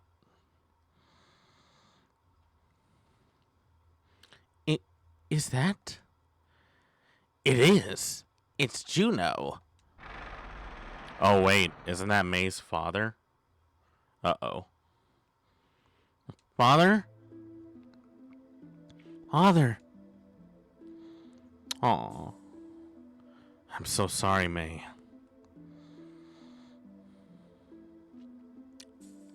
Ah, man, he died really fast. It happened so quickly, before we knew it. The mist came earlier than usual. Juno was attacked by the Seru monsters. There wasn't anything we could do. Father. Oh. Father, wake up. Please open your eyes. Oh, this is getting real sad fast. God, that's so bad. No, please don't leave me all alone, Father. Please don't. Please. That is so sad. Well, I guess we can't really officially start a game until someone has died, which is tragic.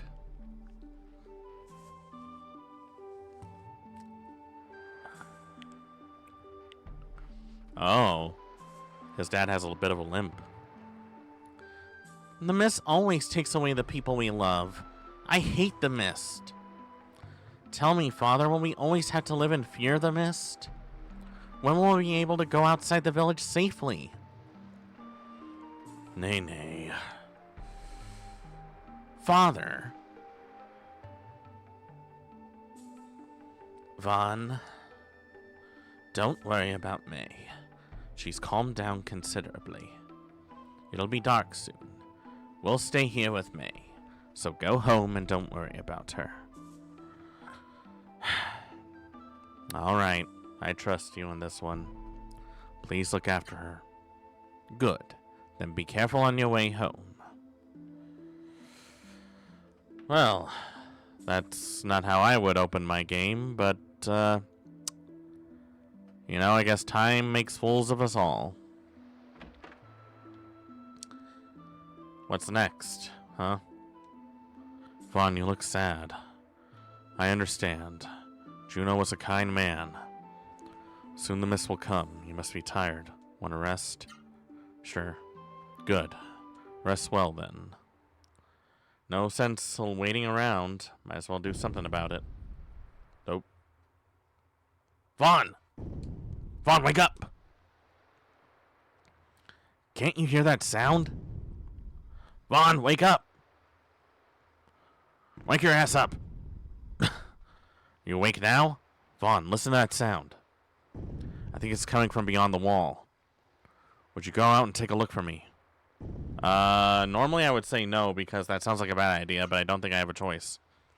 It's good, son. But hurry back at the first sign of danger. I will. I swear to God, if I lose either my dad or my sister, I am going to go ballistic. Guys, that sounds something on the wall outside. I sense it. I sense the presence of evil outside that wall. Oh, Vaughn. So you came to check the wall, did you? This wall has protected Remelm from the mist for over 10 years. Hopefully, it will stay standing forever. Quite impressive. Look how many puny humans survive. What on earth is that? Evil man. Pitiful creatures, you humans. Living in fear of the mist, you scream at the sight of a Seru's shadow. Pathetic humans. Why do you look very politically incorrect in that getup? I don't know why, but it seems off-putting to me. In this desolate place, you thought this flimsy wall would protect you from the mist. Humans, you are but insects. The time has come to abandon your foolish resistance. It was a different time. Yep. More specifically, it was 1999. Cool. What a year to be alive.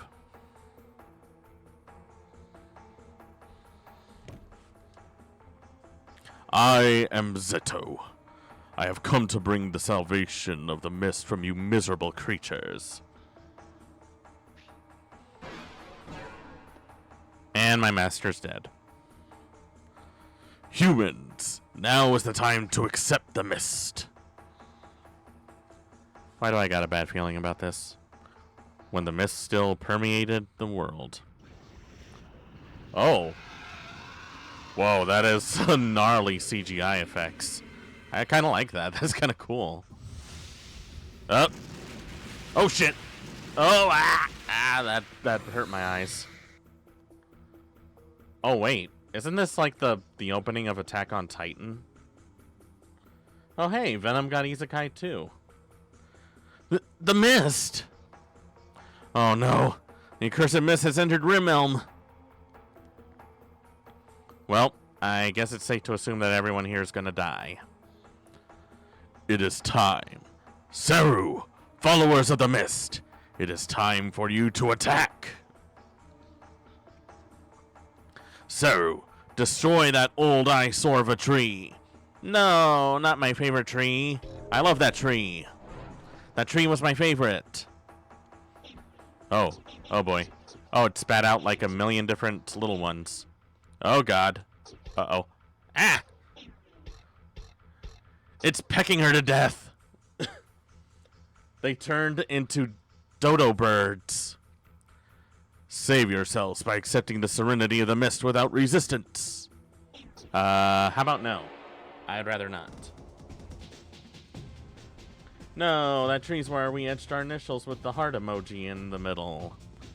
Do you know how long I waited to do that? Let's see. Let's go high, left, right.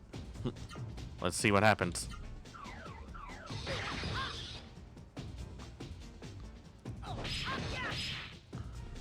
Nice.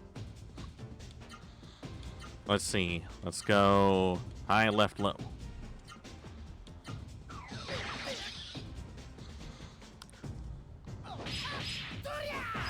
Boom. Got a little bit of distance between us now.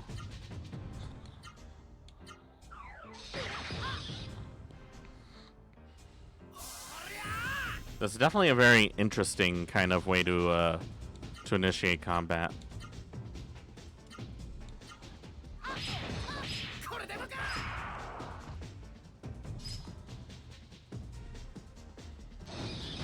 Ow. Why am I so weak sauce?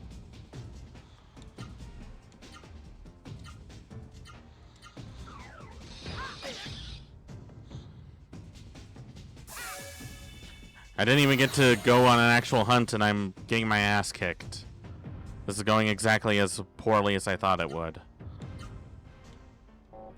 Let's see, let's go low, right, high. Let's see what that is.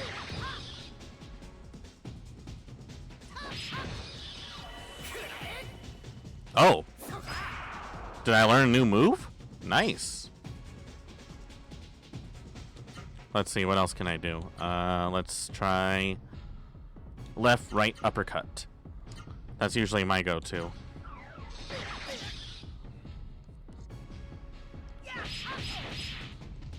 Damn, that actually worked. Alright. Not bad.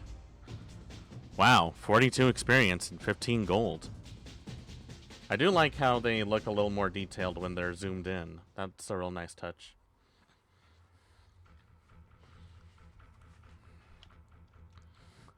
Vaughn, the Saru and the mist are after the Genesis tree. I'll hold the Saru here. The rest of you go somewhere safe. Safe where? Yuck, yuck. Did it really just say yuck, yuck? Yuck, yuck. That's the native language of them, I guess. Let's see. Let's go right, low, right. Let's see what that does. Ow. Highly unnecessary. The combo system is definitely the most interesting part of this game. Definitely not what I would consider conventional, but then again, we did just play Parasite Eve, so guess that's fitting. Alright, let's try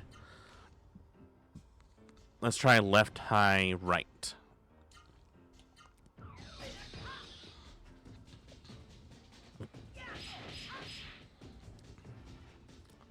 Still not doing a whole lot of damage. What if I went all high? Maybe that'll work. Or not. I only got one hit in. Okay, I guess I need to mix it up a little bit. Let's see. Let's go right, low, high. That did a little better.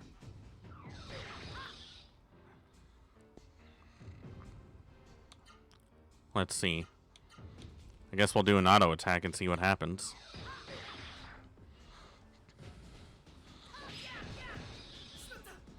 Damn it. Let's see. Low, left, right.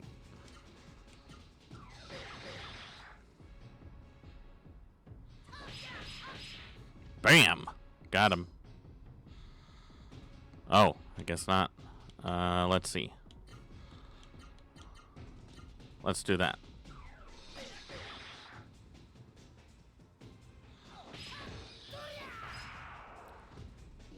That did it. Oh, but I'm badly hurt now. That definitely took a lot of effort. I suppose in a way it makes sense because I am just starting off, so it's only fitting that I be a little weak sauce at this point.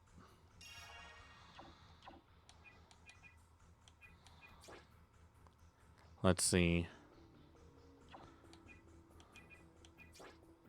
Do I even have any magic? Guess not.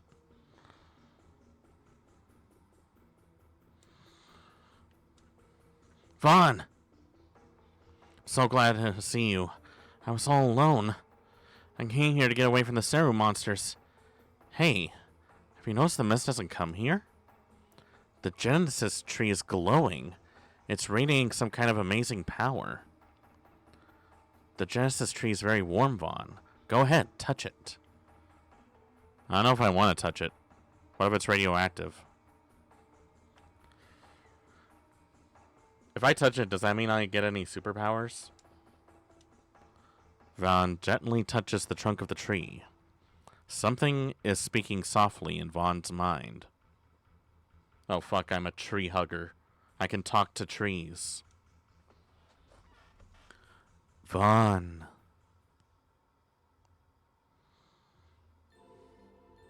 Whoa. You are Vaughn, are you not? What?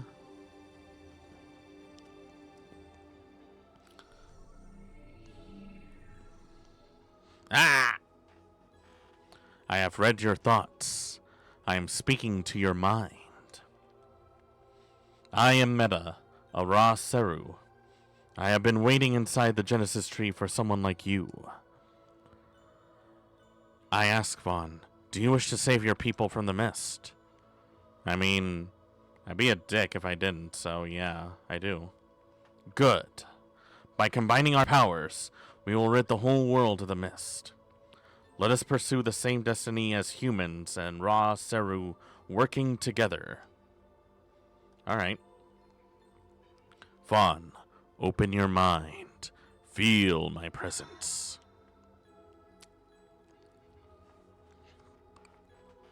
The approaching mist is killing the Genesis tree. I am too weak.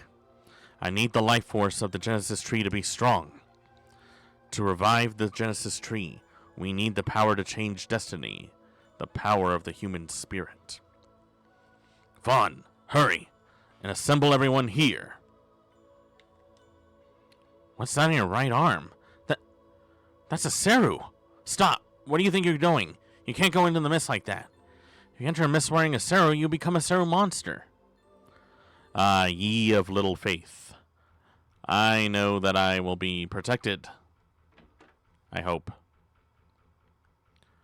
Vaughn! They all went to check on the wall, but they haven't come back yet. Vaughn, what happened? The mist is here. Oh no. That means that the Seru monsters will come in at Rimelm. What shall we do? Let's all go to my house. Thank you, Vaughn. Maybe that would be better.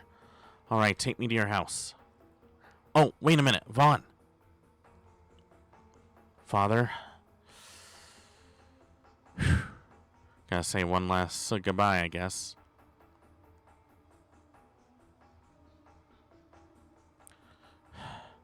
You did a good thing, Vaughn. May must have been all uneasy by herself. But my cursed body were not crippled like this. The wall is broken, yet all we can do is hold together in fear. If only there was someplace safe for us.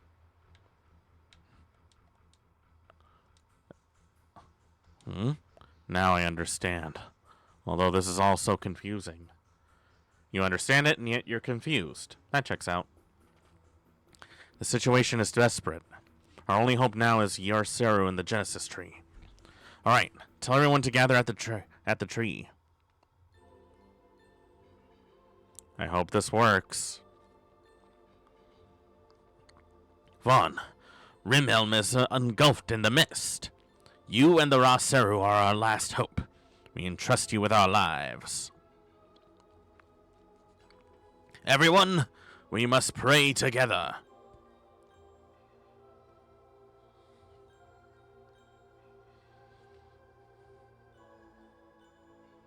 The power of prayers is strong. Now the time, Vaughn. Go to the Genesis tree. Awaken, Genesis tree. Remember the instant the heavens and the earth were born. Vaughn, you too must pray. Good. Harder. Pray harder. Pray as if your life depends on it. Which in this case it actually does. To push away the mist. To revive the Genesis tree. Open your mind. Pray hard.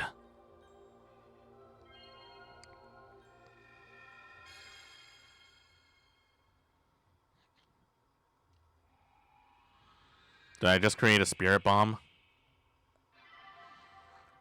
What? What? Oh. Oh. Oh. Oh boy. Oh boy. Yeah, it's growing. It's getting bigger. Oh, it's brown leaves. Oh, ah! Why is heaven so bright?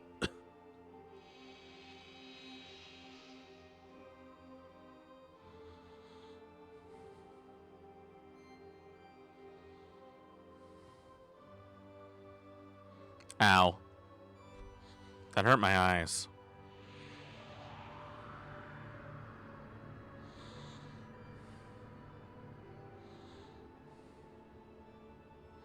Huh. Well, I can see why those guys wanted to burn down the tree. Let that be a lesson, guys. Mother Nature is ready. Thank you. Thanks to Vaughn and the people of Rimhelm, the Genesis tree has been revived. The Genesis tree has the power to drive the mist and to make Yarseru like me stronger. The mist has left Rimhelm, but it still covers the rest of the earth. May Genesis trees wait to be revived. Vaughn, let us leave Rimhelm together and look for those Genesis trees. And I'm dead. Brother! Don't worry. He's just in a deep sleep. How peaceful he looks. Must be dreaming about something nice. Vaughn.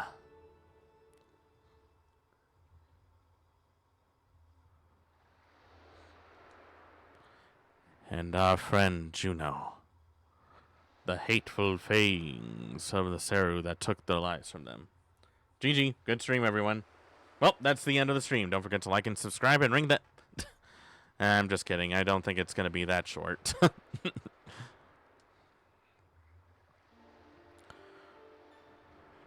To Ferti, god of the sea, we entrust their bodies.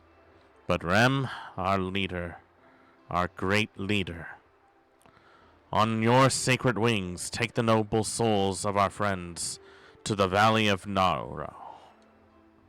May their souls find peace and eternal happiness in the distant valley of Nauru.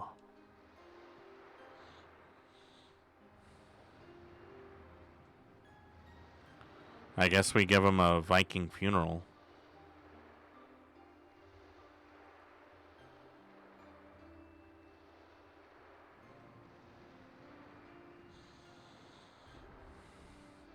Kind of depressing in a way. But I guess that's one way to send them off.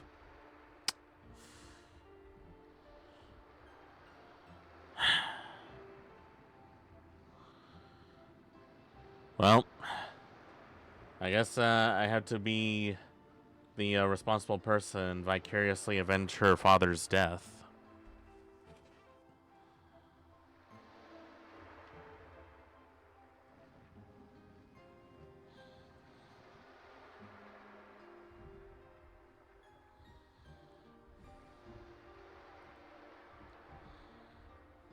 You know, I have expected one of those coffins to open up.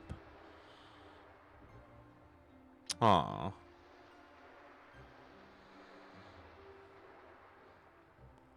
I really like the level of detail they put in towards the faces in this one. Poor May.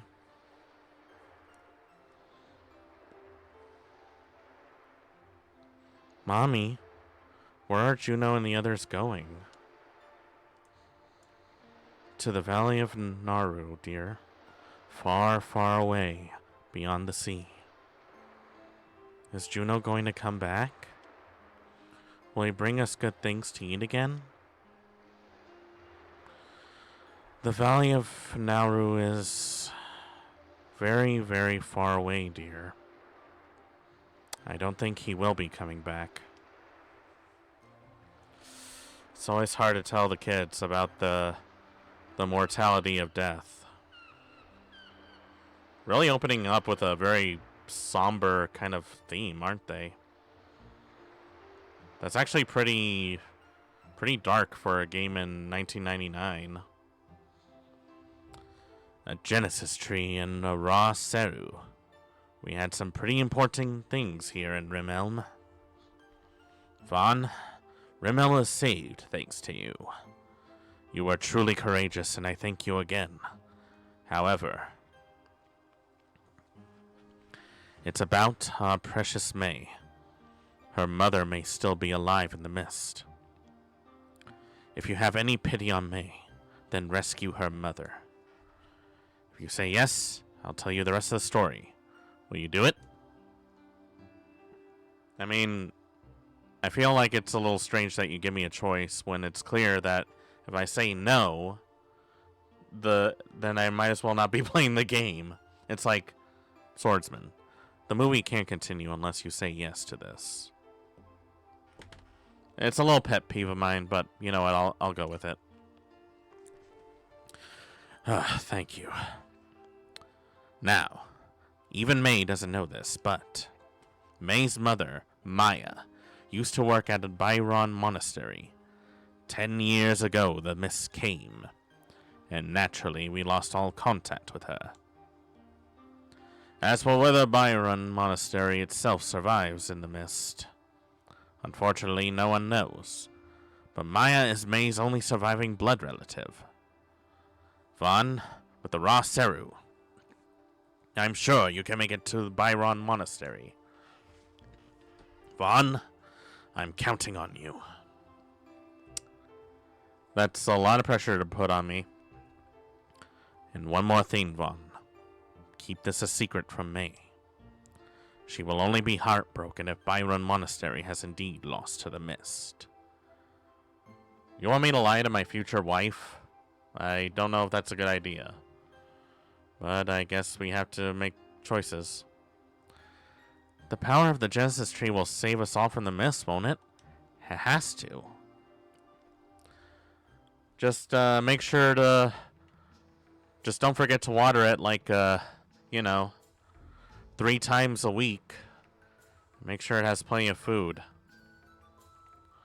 I guess I should do it.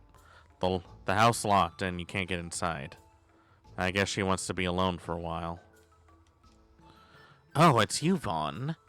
If you're looking for the adults, they've already gone hunting.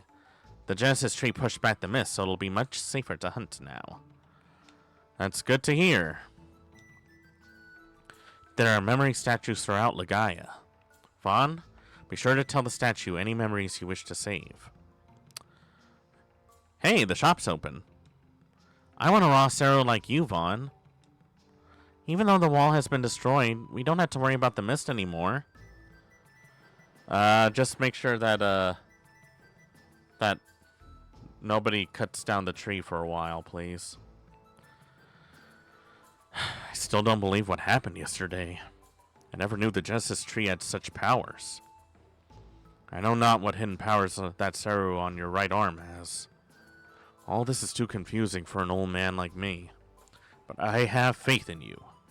You have brought hope to Rimelm in our darkest hour. As your father, I'm very proud of the brave man you have become. Whatever you decide to do from now on, this will always be your home, and you will always be my son. Never forget that.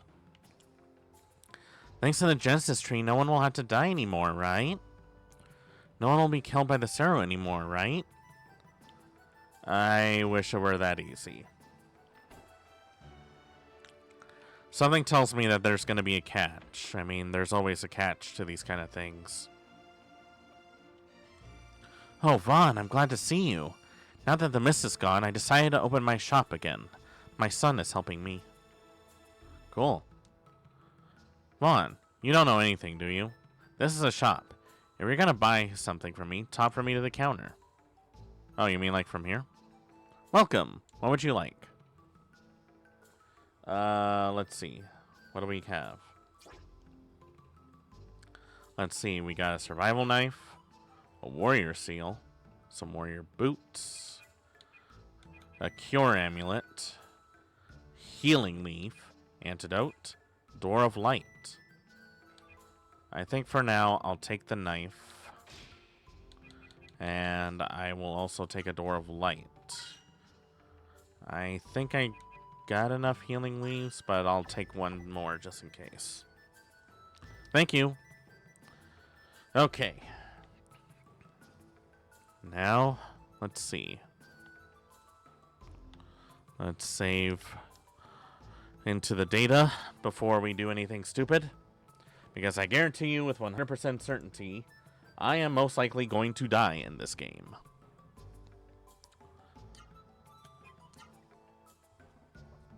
Now we got that. Get a little sip of my coffee. Talk to this guy. Vaughn, do you remember that Zito? It looks like he was after the village's Genesis tree. So I noticed. Vaughn!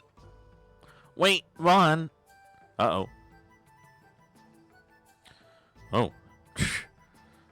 May, I think you need to spend a little time in the gym, because you got winded really fast. I'm glad I made it. Here, I brought you the hunting clothes I promised you. Aw, thanks so much. And this is a gift for you, to thank you for rushing up to check on me yesterday. Hey, a pendant. Real nice. Hey, Vaughn. What's the matter? Are you alright now? Yeah, I had a good cry. And making your hunting clothes took my mind off of everything. Vaughn, I heard from the village elder that you're going on a long trip. Well, take care and don't forget to wear the hunting outfit I made you. And be sure to come back when you finish whatever it is you have to do. I mean it. You better come back. I've never been good at saying goodbyes. So I have to go home now. I'm sorry. I'll be waiting for you to come back, Vaughn. Why do I suddenly feel like I'm about to let someone down in the most horrible of ways? Well, she gave it to me. Might as well wear it. And I might as well wear this. Increases max HP by 10%. That's actually huge. I like that. I was expecting some kind of a costume change, but I guess that's not it.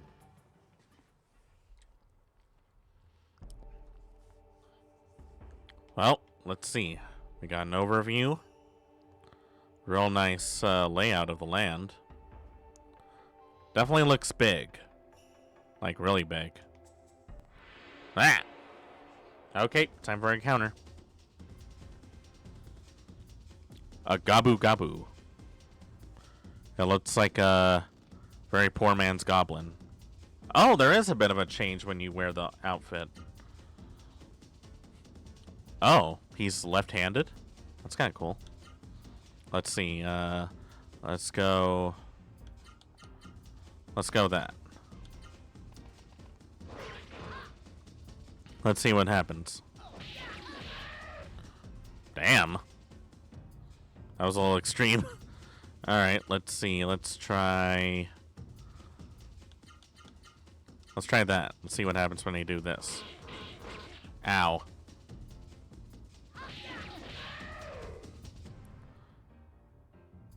Did I just get stronger just for wearing that little thing? It's kind of cool.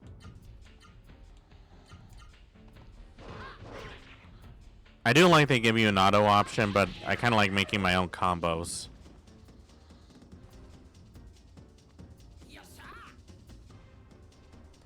Nice battle pose.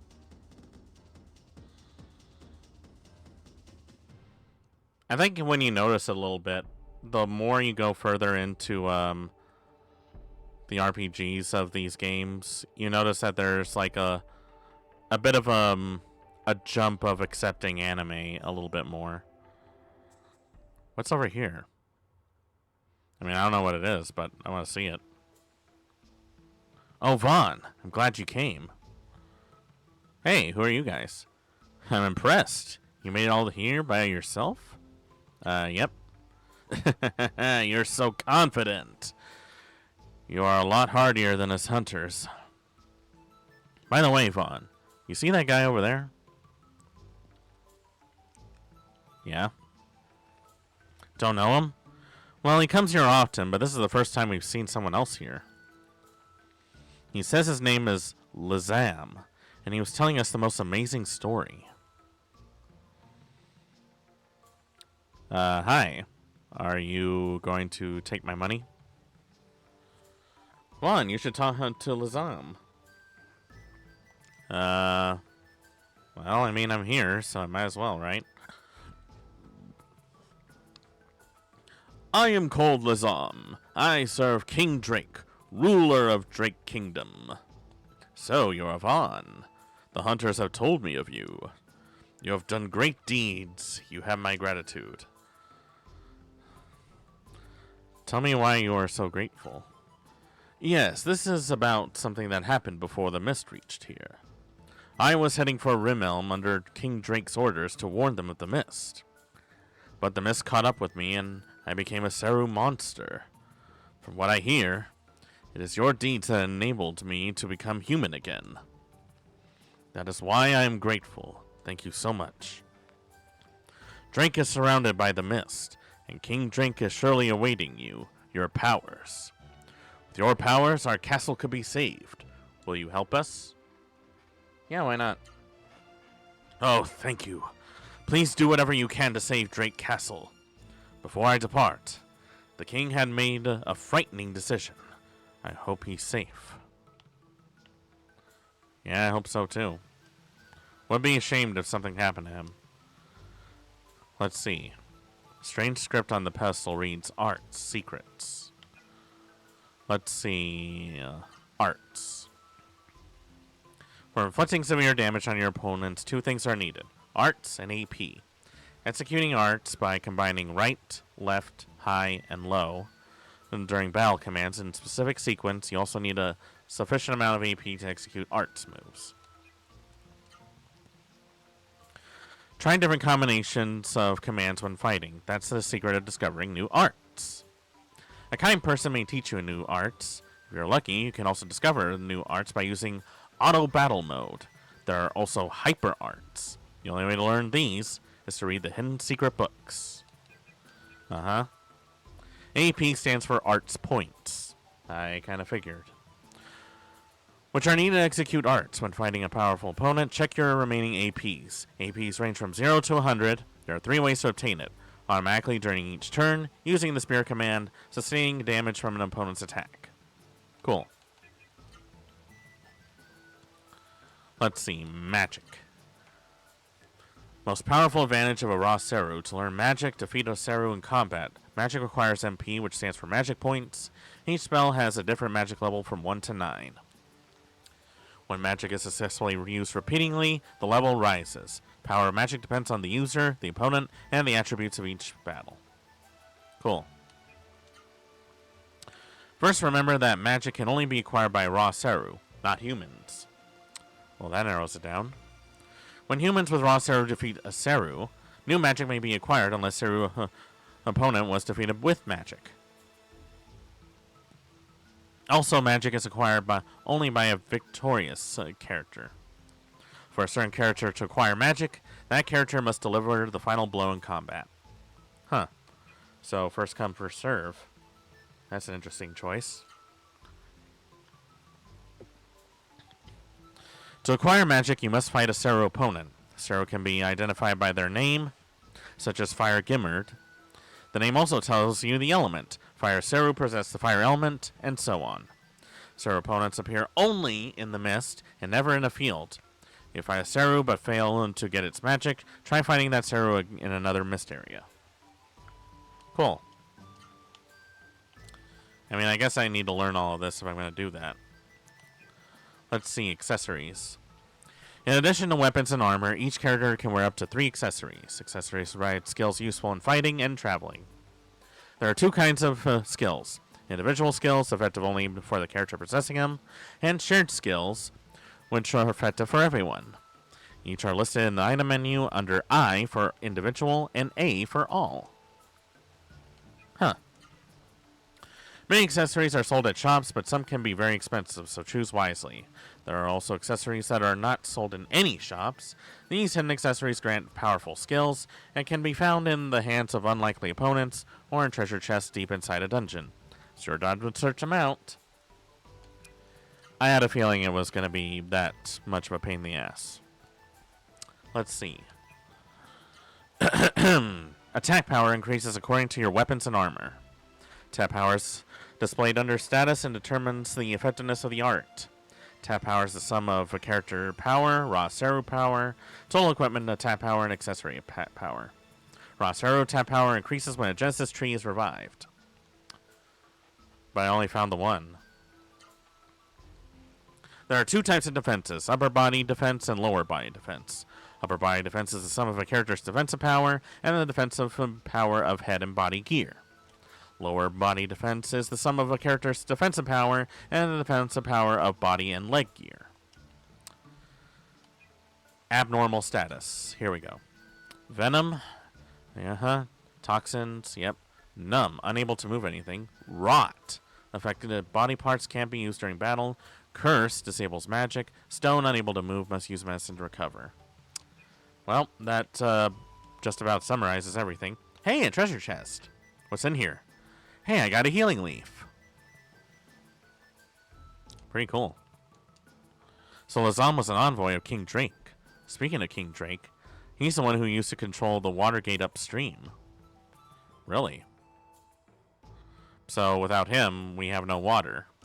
And no water means no one will be able to drink. No one will be able to drink means they die.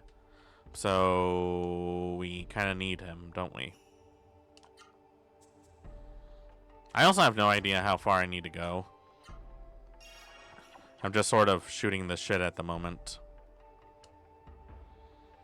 I mean, they didn't give me any sort of direction.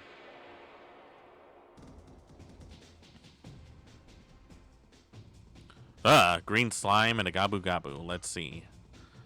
Oh, magical skills. Let's see. Oh. Maybe I can do some, oh yeah, I forgot I got some, power attacks. Okay, let's see. Let's try that on the slime. Go! Ow. Did you just kick me? Boom. Ah. That was uncalled for. Wait, he's got his back behind me. Maybe I can do something about that.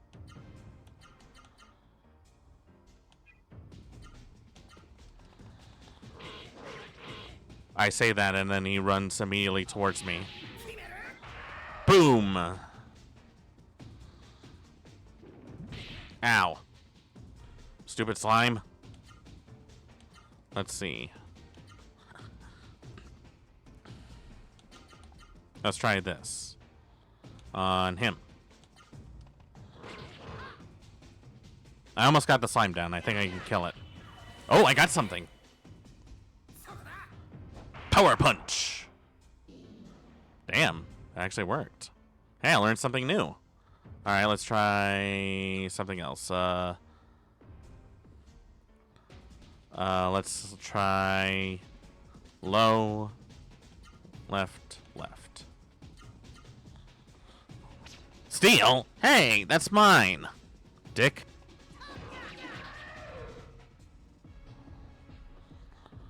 Let's see, okay, let's try that.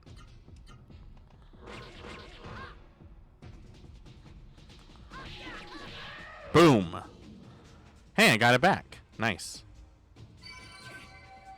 And I still got hurt. But my level increased, and I got some gold. Well, I guess that shows that I'm actually learning something.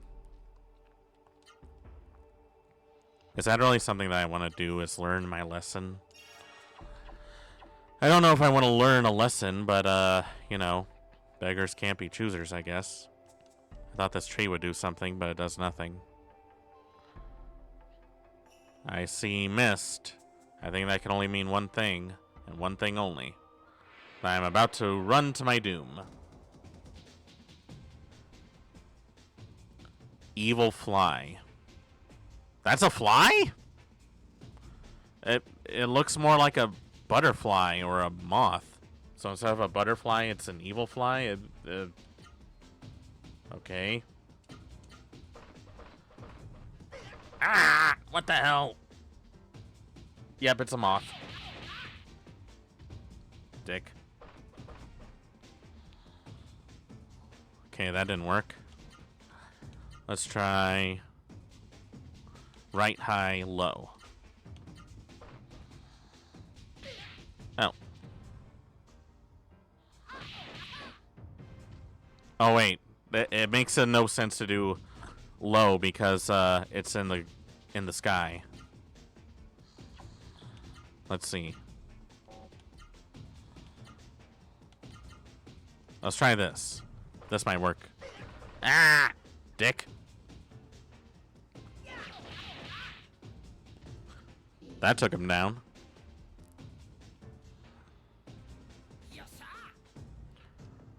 I like how it shows like different expressions, like depending on how much damage they took. Pretty similar to some of the other modern RPGs. This combo system is definitely pretty neat. So is this where I have to go? I don't know if it's where I have to go. It's just... Oh, Drake Castle. Cool.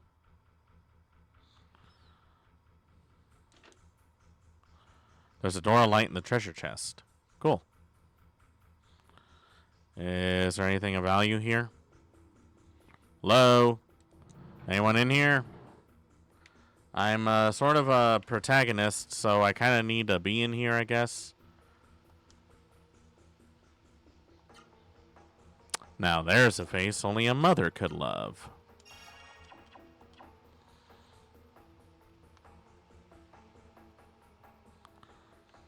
Let's see.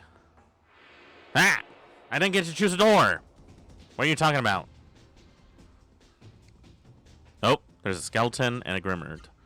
Alright, let's see.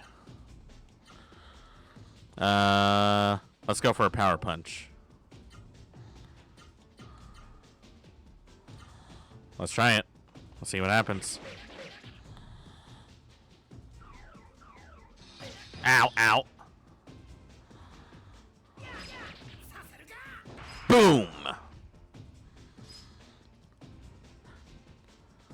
Let's see. Now let's try high, right, low. You'll notice there's a pattern that I fight in these RPGs. I always target just one at a time rather than spread it around because I want to focus on the one that actually is going to give me trouble. Like this guy right here. Ow. Boom! Hey, I got a firepower. Cool. Can I use it? Let's try it. Ow. Ah! Whoa. That's, Oh, I can summon one to use it.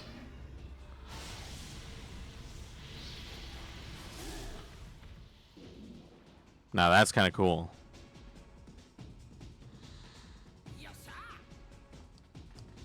Okay, that's actually kind of neat. Anyways, let's see. There are 3 doors to pick from, huh? Every time I choose left, I'm usually in the wrong. It has to be left this time. Oh, there's people in here. Hey, you guys okay? There's a sense of sadness in the eyes of Seru. Vaughn!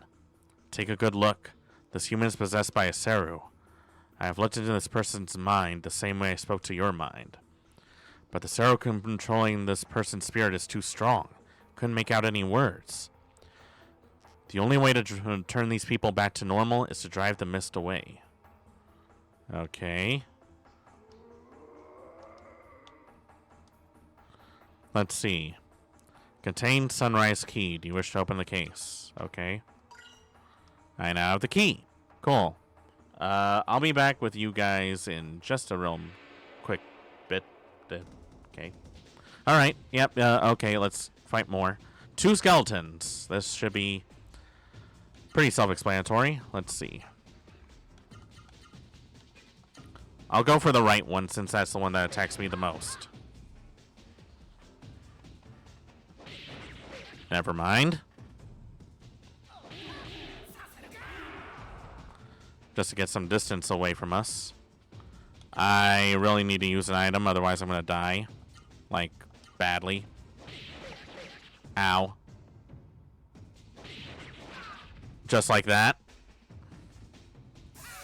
Come on, come on, come on. Yeah, there we go. Just in time. Let's see.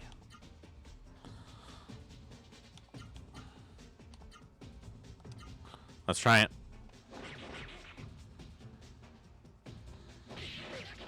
Ow. Boom. Let's see, let's go for another power punch.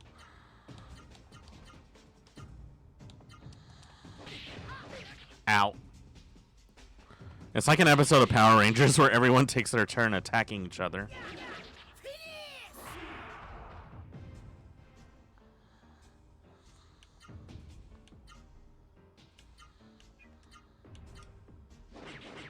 Ow. Come on.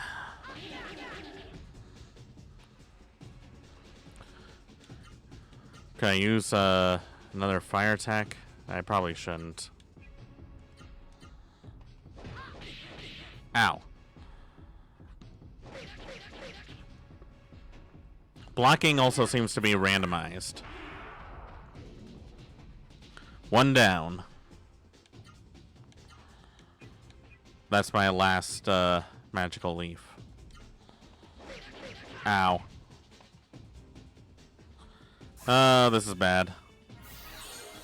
Now I'm starting to regret this.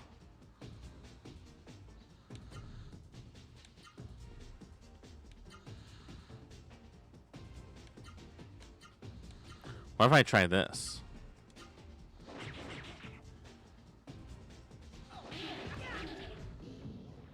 Well, that did something. Hey, I have a magic leaf now. And I increased my experience. Nice.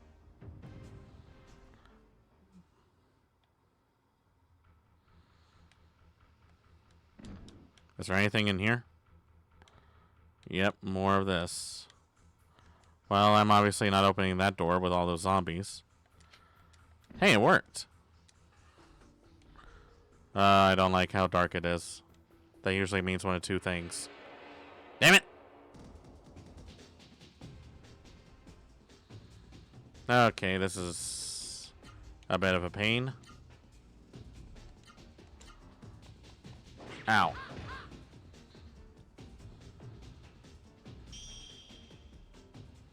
Alright, let's try that again.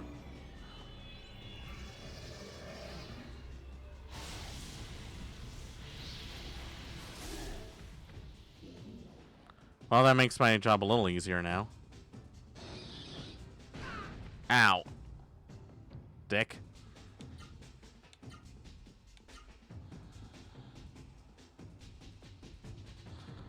See, oh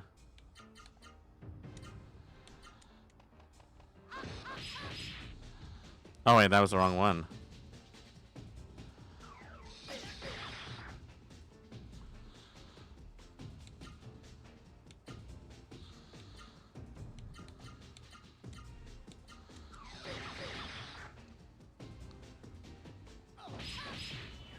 Oh, I found a new one. Boom! Slash kick. Nice. Now I'm getting stronger. Well, I say that, but I'm in a lot of pain. There's a good chance I'm probably going to die, isn't there? I have a feeling there's a good chance I'm about to die. Coming here might have been a mistake. Door's locked. Needs a lightning key. Where's the key?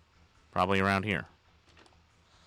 Hey, it's a healing leaf. Nice. I need that.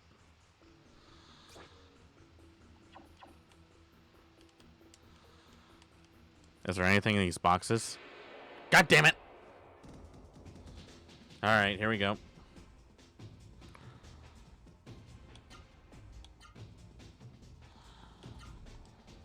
Let's see, yeah. Try this again, I guess.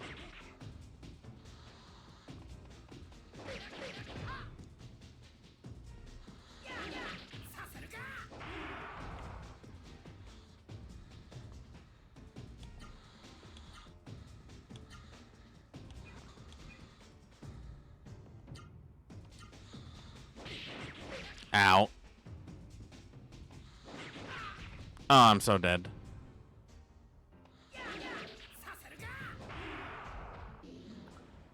Or am I? Alright, I need to use a healing leaf, like, fast. I don't like that I have my back turned towards that guy. That's probably a bad idea. Ow.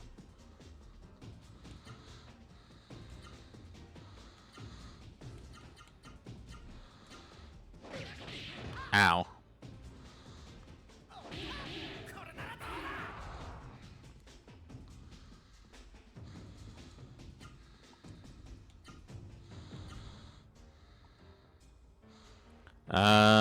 Let's try this one again.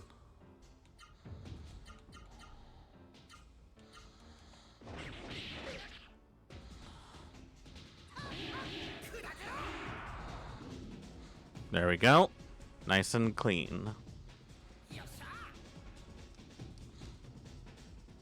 I have heard that there was a Legia sequel on the PS2. So if I ever get the chance, I might take a look at that if we ever beat this game. I say if, only because, well, we're probably going to have a hard time getting through all of this in one go. Hey, a lightning key. Cool. God damn it!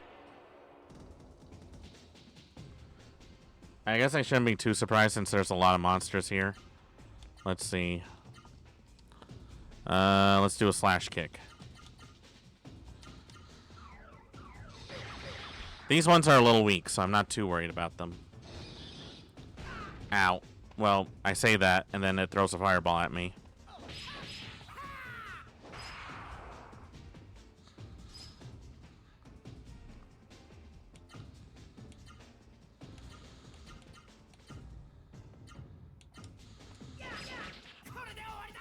Boom! Come on. There we go. One down. Ow. I don't have any more healing items. Come on.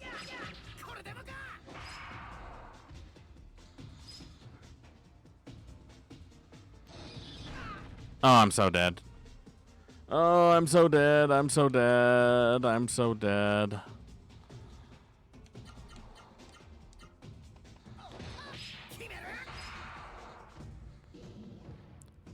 It would help if they dropped a healing item. Oh, I am like teetering on the brink of dying.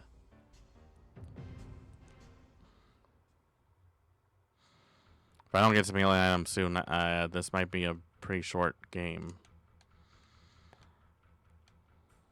Ah! What the f- I barely was there! Drake Ghost. Can I escape? I could not escape. I might have just doomed myself. Alright, let's try that again.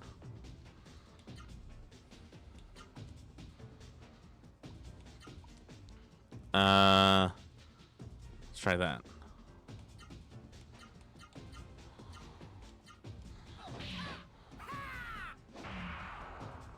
Oof.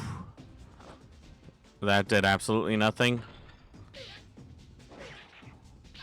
Ah, that's a tough one.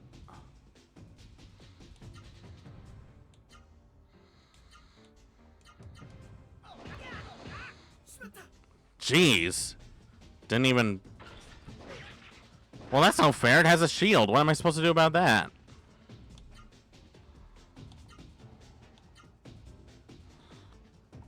Let's see.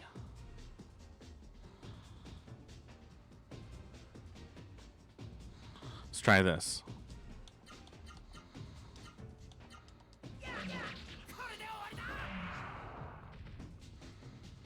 Ah, it's still not dead. That's bad. Oi! That was really uncalled for.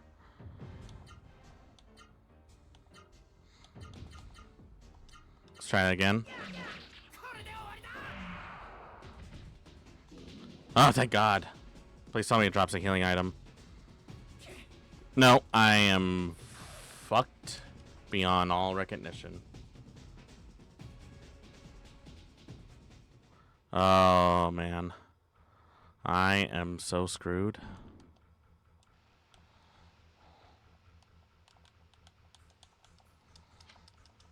Alright, open the door.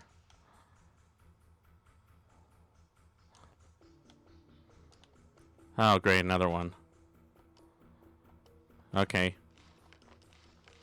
I don't know if this is helpful, but I'll take it.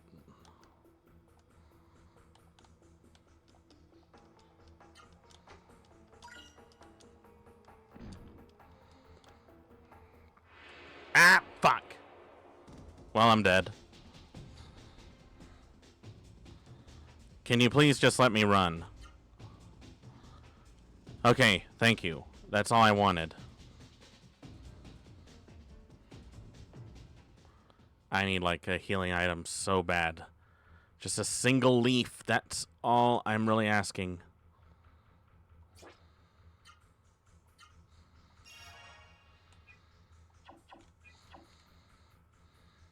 I don't know what good teleporting out of the dungeon will do for me. How much further is this? Why can't you guys ever have like small castles? Huh? That would be a choice. Please tell me I can escape this. I could not escape. I'm dead. Yep, I'm dead.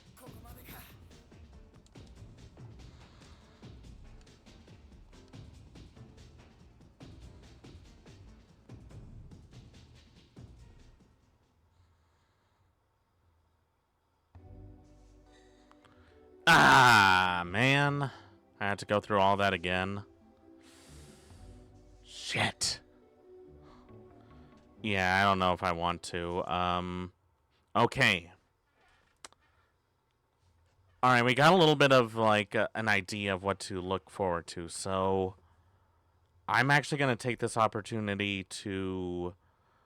I'm going to take this opportunity to learn from my mistake. Maybe do a little bit of research and... figure out what to go from there. Not done with it, mind you. It's just that it's getting pretty late and I need to get started on dinner because no one else knows how to cook. So that's been Legend of Legia. Not bad, honestly. Not bad. I rarely ever find games where the RPG system has a very, not complex, but very interesting combo system. I really want to see what else the game has to offer. But, yeah, that one, I usually hate it when I get killed like that, because especially when I don't get to save so often, because that really kills the mood. Still, it was a fun experience, and I'm really glad that I got a chance to play that. Let's see. Who do I want to raid into today? Let's give a raid to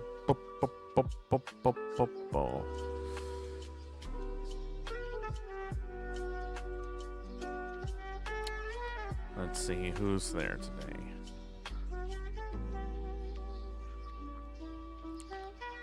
I already raided into Lucia the other time, so I feel like that would be a little annoying to some, or not. But you know, I like to keep it fresh. I'm gonna pick someone random right now. I'm gonna pick.